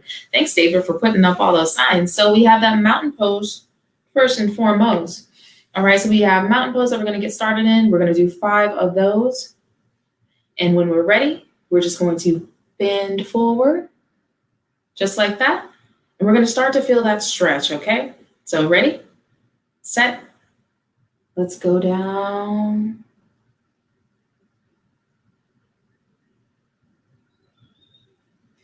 And then come back up. And remember, you want your face to stay forward, all right? We're not bending down, we're not straining or stressing our neck. So that was 1, and we're gonna keep our face looking forward. I wanna see your, well, I can't really see you, but metaphorically speaking, I wanna see you looking at me, all right? So we got 4 more to go. So let's bend down. All right, bend at the waist, okay? All right, great job, great job. All right, 3 more. Give it a nice bend. All right, you're gonna feel that stretch. Now we're gonna bring it back up. All right, we got 2 more.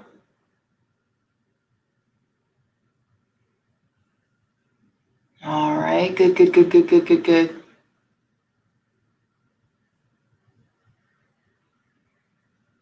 And our last one.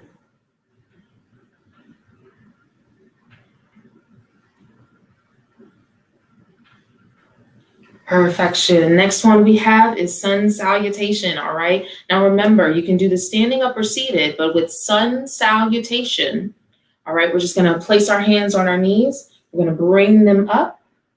We're gonna clasp them together in prayer pose, bring them back down in front of us, open our arms nice and wide, and then bring them down again. All right, so we're gonna do that 5 times as well, okay? And I got quite a few workouts for us today, so stay tuned. If you need a break, take a break. We encourage them, all right? Don't overdo it. So let's start in sun salutation, and we're doing that 5 times. So we're gonna bring it on up. Clasp our hands together. Bring it on down. Open it out. We're welcoming in any and all blessings and good news today. And then we're pulling them to our sides. All right, that's our first one. We got 4 more to do. So we're pulling in a whole lot of good positive energy right now. So bring it back to your knees. Take those hands up. Reach towards the sky. We're gonna pull it into prayer pose. Bring it down in front of our chest. That's what we're wanting. Now we're opening ourselves up forward. Now we're gonna bring it on down to our sides. Perfect, perfect, perfect. I see you. All right, again on our knees. Back up towards the sky. Clasp those hands together in prayer pose. Bring them down nice and easy, does it, in front of your chest. Open ourselves back up. So all the good things coming our way. And then bring it back down. And then I think I'm just gonna do 1 more. Let's just do 1 more. All right, so back on our knees. Bring it up to the sky. Stretch those arms out. Stretch, stretch, stretch. Bring it into prayer pose. Pull it back on down to your chest. Remember to keep that spine as straight as possible while you're doing this, right? Good posture goes a long way. Open it on up to all the positivity and blessings you're going to receive today, baby. And then we're going to pull it on down to our side. All right, that's our sun salutation. Next one coming up is seated spinal twist. Seated spinal twist. All right. Now, again, just for an example, you're going to reach on back and then turn it. And we're going to hold in that position. All right. So we're going to do our seated spinal twist. All right. So let's get ready. And again, if you're new here, feel free to take a look at these videos later on. Stop them, pause them, take a break, rewind these bad boys. It's all good. We're here for the fun and for the workout. So we're going to go ahead and bring our right arm back. You can start on whichever side you like, but I'm going to bring my right arm back. Then I'm going to take my left arm, throw it on top of my right hand, and I'm just going to go ahead and twist. All right, so turn to the side, and you should start to feel that stretch right there in the mid to lower back, all right? You're going to feel that stretch in there. Don't overdo it. I see you. Don't overdo it, all right? You just want to start to feel that tension just a little bit. I'm going to hold that for 5 seconds. So 5, 4, 3, 2, 1. Bring it on back to the middle. All right. So 5 times on each side. Okay, so that was 1. Now we got to hit 1 on the other side. So let's go ahead and bring that left hand back. Tuck it on over. And we're going to hold that for 5 seconds. All right. So get on over there. And we're going to hold that for 5, 4, 3, 2, 1. All right, perfection, perfection. The more you do it, the more you feel more flexible, relaxed. Your back feels a little better. So let's go into that second one. All right, bring it on to the side. Hold it for 5 seconds. So 5, 4, 3, 2, 1. Going into the second one on the left-hand side. Doesn't matter what side you started on. Just go ahead and bring it on over. Bring it on over. Hold that bad boy for 5 seconds. 5, 4, 3, 2, 1. And then we're just going to bring it back into the middle. All right, now we're going in for number 3 on both sides. We don't want to be lopsided, so let's take it on over for number 3. For 5, 4, 3, 2, 1.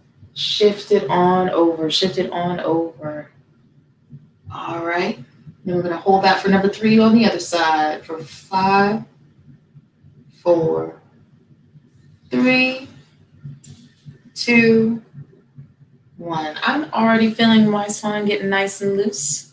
Take it back over for number 4 on that first side. I'm going to hold that for 5, 4, 3, 2, 1. All right, bring it back to the middle, going in for number 4 on the other side. Tuck it on back, tuck it on back. Keep that proper posture, sit up straight. And hold it for 5, 4, 3, 2, 1. All right, bring it back to the middle. All right, so we're going to do number 5, both sides, almost done. Now we're going to tuck it on over, bring it on back. Hold it for 5, 4, 3, 2, 1. Last side, last rotation. Bring it on over for that last one. Remember to keep that proper posture. For 5, 4, 3, 2, 1. All right, perfection, perfection, guys. All right, so the next one we are going to do is our seated half moon twist. All right, so seated half moon twist. So we're gonna go into those bad boys. And remember, for those of you who were here, this is just a T shape. This is just a T shape. And when we are ready to lean over, we're going to put our hand up, face it towards the sky, and then we're just gonna take it over. Now remember, we're not bending down, we're not, flopping everywhere. We're keeping our arms straight, flipping our hand over, and then just adjusting slightly in our chair. So our butt should be firmly planted in the chair, all right? Then we're just gonna lean it over and bring it back into the middle, flip our hand back over, flip the opposite one, and then take it over to that side, all right? And we're gonna hold that for 3 seconds on each side, just 3 seconds, and we'll do 5 repetitions of these, okay? Ready? So make sure that pelvis is in its proper position, heart over pelvis, head over heart. Make that T position, get those arms as straight as you can. And then we're gonna go ahead and flip either hand, doesn't matter, and we're gonna take it over. Make sure your butt is firmly planted in that seat for 3, 2, 1. Back into the middle, flip that hand. Now flip the other one and then take it over. For 3, 2, 1. Perfection. I love it. I love it. And let's do it one more time. For 3, 2, 1. All right. Take it back to the middle. Now flip it. Come on over. For 3, 2, 1. Bring it back over. Now, I think I said we were going to do 5 of these, so let's knock out those last 2. Flip it, and then take it on over for 3, 2, 1. All right, back to the middle. Here we go. If your arms are feeling a little tired, go ahead and put them up like this, and then just lean to the side, okay? Remember, don't overdo it. So we're going to flip it and bring it over for 3, 2, 1. All right. Now we've got one more, I believe. If I'm counting wrong, forgive me, y'all. We're out here. So bring it over to the side for 3, 2, 1. All right. And then one more time on this side. And then take it over for 3, 2, 1. All right. Perfection. Any of you feeling that? If you're feeling it, good. If it hurts too much, take a break or make some adjustments. So for example, if you're doing the T pose, go ahead and bring it up and just lean to the side so it's a little less stress and strain on your shoulders, all right? So next one we're gonna go ahead and do is our seated calf stretches. Seated calf stretches. So that's what we're going to do next, all right? So I want you to slide up just a little bit on your chair, making sure that you are not about to fall off because we don't want any accidents. And we are, again, just gonna stretch out the back of our calves. We're gonna do a couple of calf stretches today. So let's go ahead and throw our right leg in front, making sure our heel is pressing into the ground and our left leg is making a nice little box with the back of the chair. We're making a nice 90-degree angle with our foot firmly planted on the ground, okay? And we're throwing our right leg out in front of us. We have our heel pressed into the ground. And again, we're just gonna take that big toe and try to bend it back towards our chest and reach our hand on down to try to touch that toe, all right? If you can't go all the way down, that's perfectly fine. Go as far as you can till you feel that stretch. Remember, don't overdo it, all right? So we're gonna place that right foot down, heel on the floor, bring that big toe back towards our chest, pull it back towards our chest, and reach your hand down towards that big toe, all right? So go ahead and get down there, get down there, get down there. And we're gonna hold that for 5, 4, 3, 2, 1. All right, bring it on back up, bring it on back up. Now we're gonna go ahead, bring that right leg back up, tuck it in, and then we're going to bring that left leg down with that heel on the floor, press into the ground. We're gonna bring that big toe right back towards our chest. And that's when we're gonna reach on down and try to touch it with our hands. If you can't touch it, don't worry about it. Just get as close as you can to the finish line, all right? So take it on down. Take it on down, take it on down. And we're gonna hold that for 5 seconds, okay? So 5, 4, 3, 2, 1. All right, perfect, perfect, perfect, perfect. So we're gonna go into mountain pose one more time. Then we got our low intensity cardio, and then we got a couple new little yoga poses that we're gonna do today. Just a few, just a few.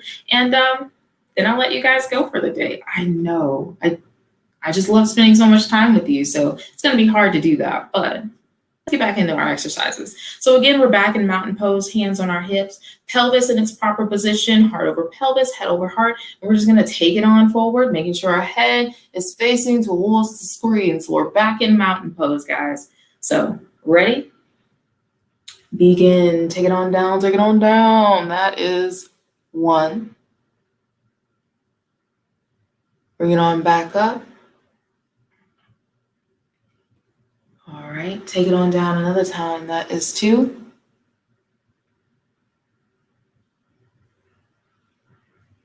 Bring it on back up, back up, back up. Coming down for 3. Make sure to bend at the waist, all right? Keep that back straight. Bring it on back up. All right, nice, nice, nice, nice, nice. Bring it on down for 4.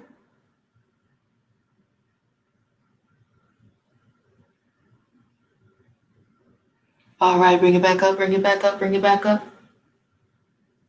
And then the last one, we're going down for 5. All right, perfect, perfect, perfect. All righty then, perfect, perfect, perfect. So that was mountain pose. We'll roll our shoulders just a little bit. All right, now we're gonna go ahead and get into our low intensity cardio, all right? So I'm gonna move my chair to the side. All right, let's get ready, guys. So we're just gonna go ahead and stand with our feet shoulder width apart, little space. And remember, if you can't get up out of your chair, if you're a chair user or you're just a little tired today, maybe you've had a flare up, that's perfectly fine. Stay in your chair and just follow the movements, all right? So if I'm jabbing, you should be jabbing. No need to get up out your chair for this one, but I do like to stand for those of us who are able to, all right? So no worries there. For right now, we're just gonna march in place. Again, if you're seated in your chair, go ahead and just move your legs up and down, all right? No need to rush, no need to freak out. All right. We're gonna go ahead and march in place. We're gonna do this for 10, 9, 8, 7, 6, 5, 4, 3, 2, 1. Keep marching, keep marching. Now we're gonna add in some jabs with it. All right. All right, up, jab, jab, jab, jab, jab, jab, jab, jab. Keep going. 10, 9, 8, 7, 6, 5, 4, 3, 2, 1. All right. Perfect, perfect, perfect. Take a deep breath in. And breathe out. You should feel your heart rate going up just a little bit. That means we're exercising today, baby. All right, so we went ahead and did our marching in place, and now we're just gonna go to a side-to-side reach, all right? Now remember, if you're seated in your chair, all this is going to be is just you reaching out your arm and sticking that leg out, all right? Reach out, stick the leg out. Reach out, stick the leg out, all right? And give me a little lean with it too. Give me a little lean with it if you can. All right, now for those of us who are standing, we're just gonna reach to the side and put that back leg out, all right? We're gonna reach to the side and put the leg out. Ready? All right, let's do it. So we're gonna go for 1, 2, 3, 4, 5, 6, 7, 8, 9, 10. All right. Great job, guys. Deep breath in and breathe out. All right, all right. Now we're gonna go into our modified jumping jacks. Remember, typical jumping jacks involve a lot of jumping up and down, but that can be really harsh on your knees and your ankles. So our modified jumping jacks just involve you standing up straight, proper posture, heart over pelvis, head over heart, proper posture. And then we're just gonna take our arms up and step out to the side, okay? If you're in your chair, you're just gonna move your arms up and down with me, and then you're just gonna bring your leg forward. So bring it forward. Bring it forward. All right, perfect. Now, if you're standing up, we're gonna go ahead and we're gonna, again, head over heart, heart over pelvis, proper posture. We're going to bring our arms down to our side, and we're gonna do 10 of these. I'm gonna do 10 of these bad boys today. All right, ready? So, we're going to go up with our arms, 1. Up with our arms, 2. 3. 4. 5, 6, 7, 8, 9, 10. All right, perfect. Deep breath in.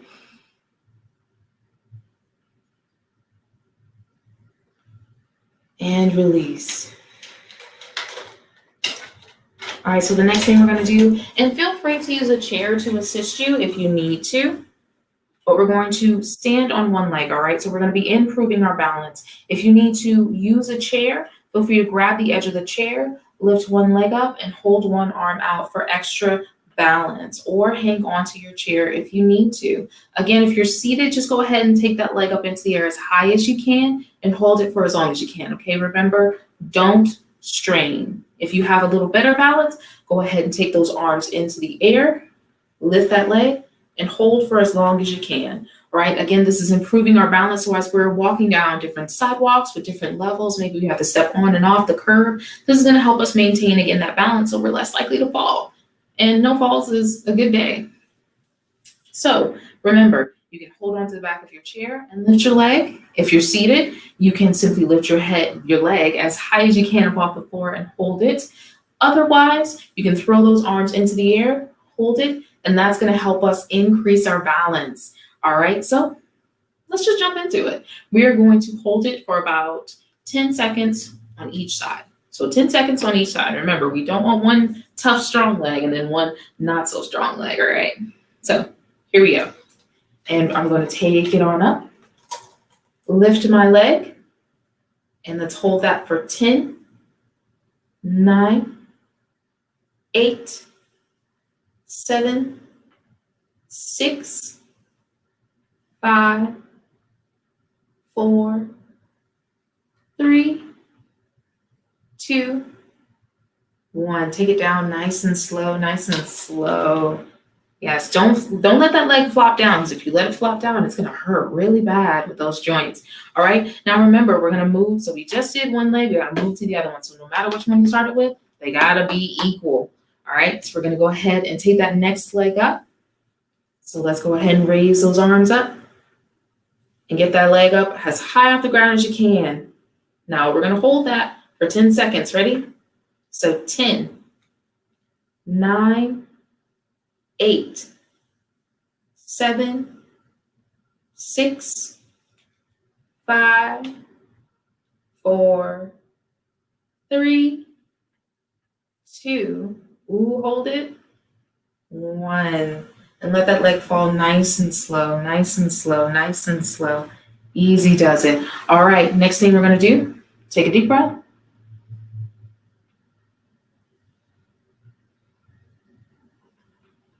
And release. All right, great job, guys. So the next thing we're going to do is get into our posture stretch, all right? So remember, heart over pelvis, head over heart. I'm going to stand up straight. I'm going to scooch my chair over just a wee bit. And then I'm going to take my head, tilt it up towards the sky, towards the ceiling, sitting up nice and straight, and stretch that back out. All right. So again, I'm going to take my head, press it towards the ceiling, press my shoulder blades close together as possible. So press in those shoulder blades and reach up to the ceiling with your face. And that's when you're going to start to feel that stretch, all right? That is your posture stretch. So squeeze those shoulder blades in. Head towards the sky. Hold it, hold it, hold it as long as you can. And release. All right, now we're going to go in for one more posture stretch. So go ahead, palms towards the front. Squeeze your shoulder blades together. Squeeze them, squeeze them, squeeze them nice and tight. And then lift that head up towards the ceiling and hold it for as long as you can. Just feel that stretch. Feel that stretch.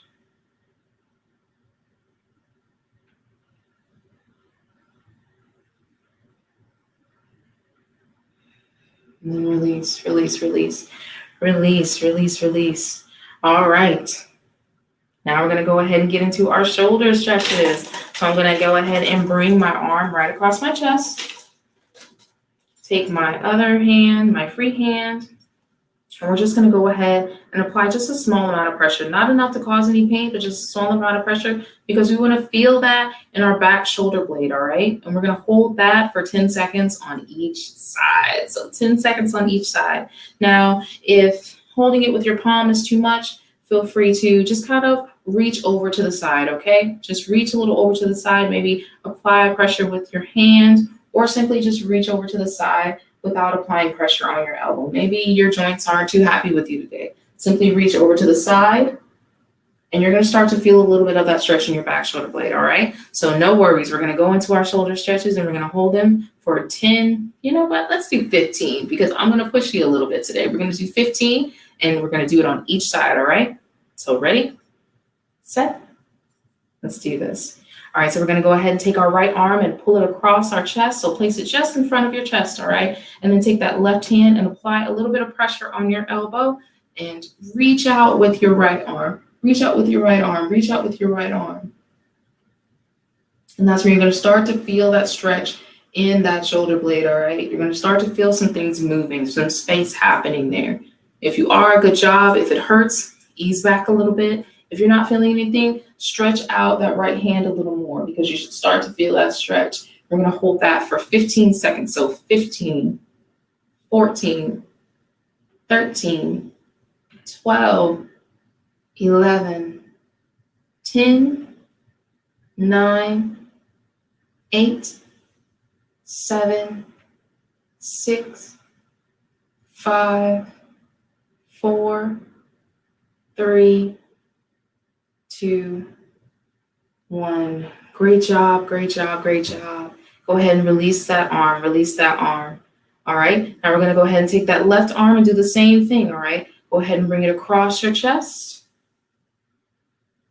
Go ahead and apply just a small amount of pressure and reach with that left arm out. Reach out, reach out, reach out. We're going to hold that for 15 seconds. Ready?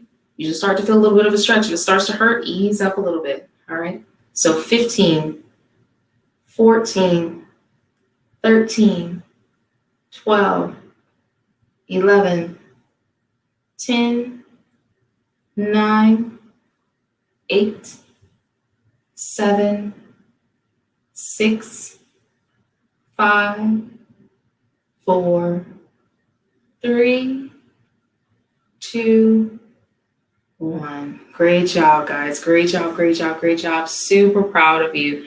All right, so let's go ahead now that we've stretched out our shoulders. Let's go into some shoulder rolls. Let's go into some shoulder rolls. So let's go ahead and bring those shoulders forward.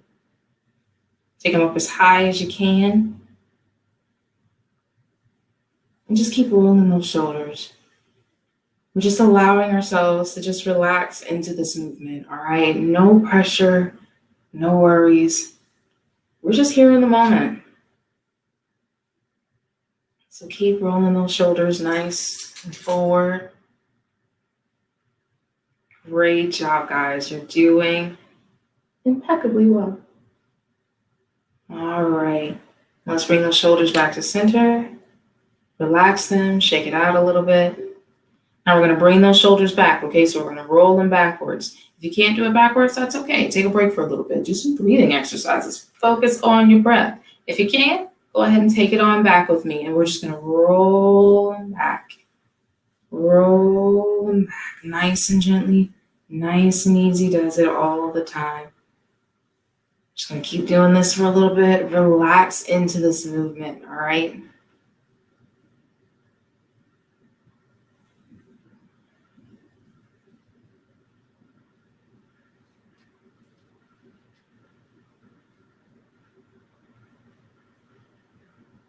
All right.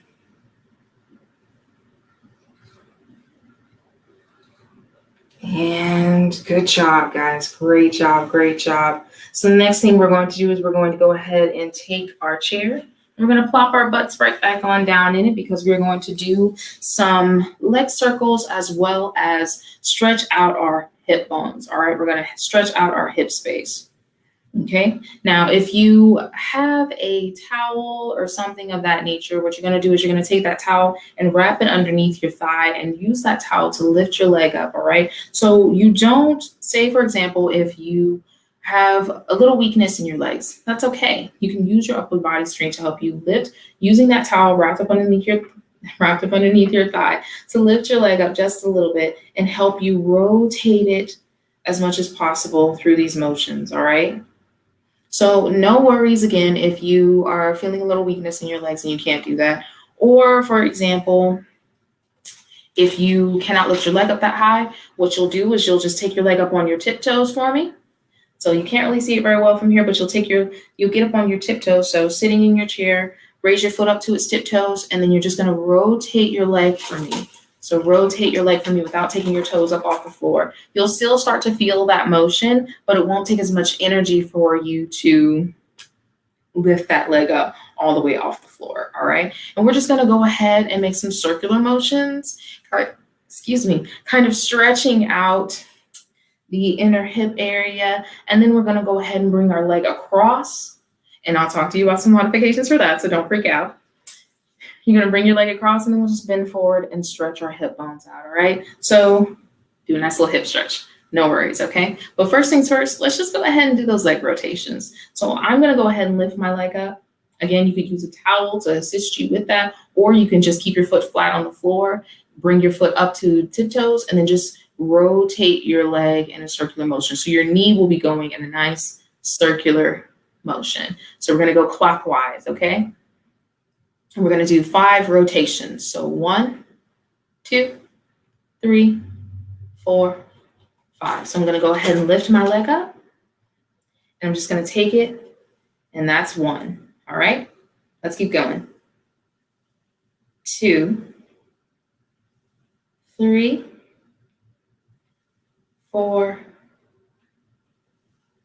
5. Good job. And what this is doing is this is just going ahead and flexing out those muscles and taking your leg through its full range of motion. This is great for arthritis. This is great if you just had, maybe not just had, but if you've had a hip replacement in the past and you just need help stretching out that area, still maintaining that mobility. That's what these exercises are going to be good for. All right. Now we've gone ahead and gone through that motion on whichever leg you just lifted. Now that leg you can either cross over, so sit crisscross or cross your legs over, or you can go ahead and tuck your legs over like this. So placing your leg over the other one. All right, so we're gonna get into our hip stretches. Now you can either cross your legs in front of you, so crossing them in front of you, laying them out, and then bending at the waist, or you can go ahead and lay that leg, so stretch out your left leg in front of you, lay your right leg gently on top of it. Don't put it on your knee. Don't do that. You're going to mess up your knee. Place that leg on top and then bend forward that way, bending at the hips, or, and I know I got a lot of options for you, or you can just go ahead and keep that knee, that left leg bent. So knee bent. And then you're just going to go ahead and bring that leg over, and we're going to bend forward at the leg. And that's basically just how we're going to stretch out our hips.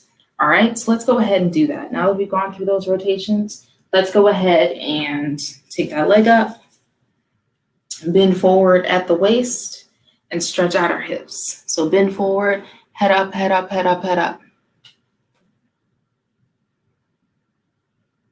And we're just gonna hold that for a few minutes. Stay there in that position and even relax in it if you like.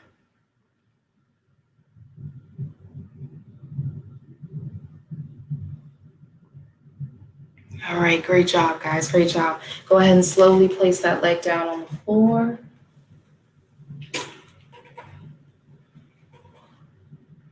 All right, great job, guys. Great job.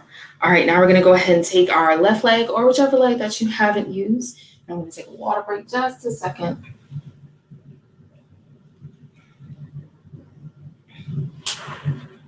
All right, guys. And this is gonna be our last stretch of the day. And then we're gonna go ahead to some breathing and then we'll be done. All right, so get ready, David. I see you over there. So we're gonna go ahead and rotate our other leg that we haven't done yet. And then we're gonna bring it into a nice stretch and then we'll do some breathing. So let's go ahead and pick that other leg up and then we're just gonna rotate it. 1, 2, 3, 4. Great job, guys. And 5. All right, now remember, you can lay your leg across, you can sit it up on your knee, or excuse me, sit it up on your leg with your leg bent or your knee bent. And then we're just gonna take that into a nice hip stretch, all right? So, ready, set, begin. All right, so let's go ahead and bring that leg on up. Lay it across your lap. And we're gonna go ahead and bend at the waist, keeping your face forward. Great job, guys. And you're gonna start to feel that stretch right there in your hip. Don't overdo it. Don't overdo it. And we're just gonna sit there and we're gonna hold it for a little.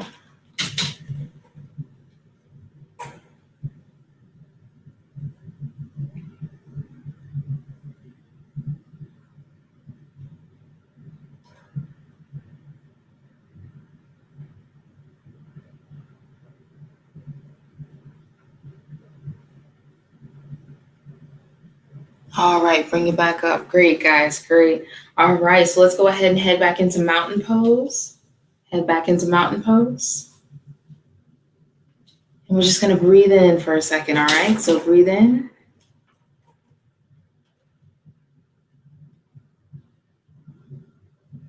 And breathe out.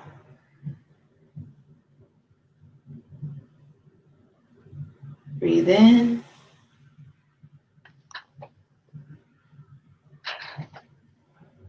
And breathe out. One more time. Give it a real good deep one. Breathe in.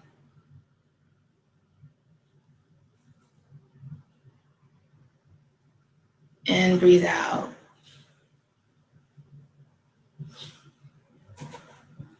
All right, great job, guys. Great job. So thank you so much for working out for me for what is essentially our 3rd week. We are 3 weeks into this bad boy. Can you believe that, David? I think that every week has been a little bit better than the week before, and so I'm just really excited to see what the next couple weeks are going to be like.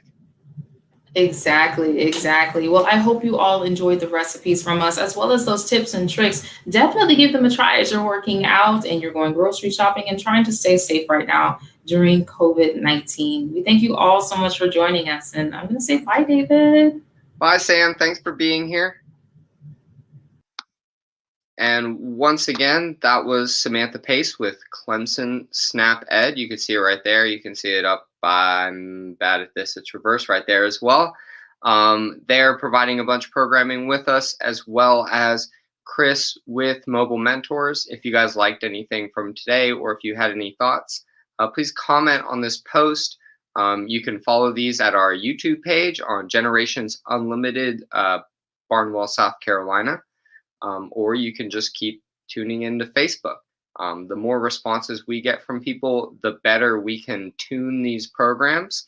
And so anything you guys want to do, we will do, including if we get enough people to commit to being on one of these calls, we will do a bingo and we will do prizes. And this will be a weekly thing. So let's tell our friends, let's get people on here. We'll be passing out email lists with the Meals on Wheels program so that you guys can sign up and we can send information. Until then, thank you so much for tuning in. My name's David. We are Generations Unlimited in Barnwell, South Carolina. Thank you for being here.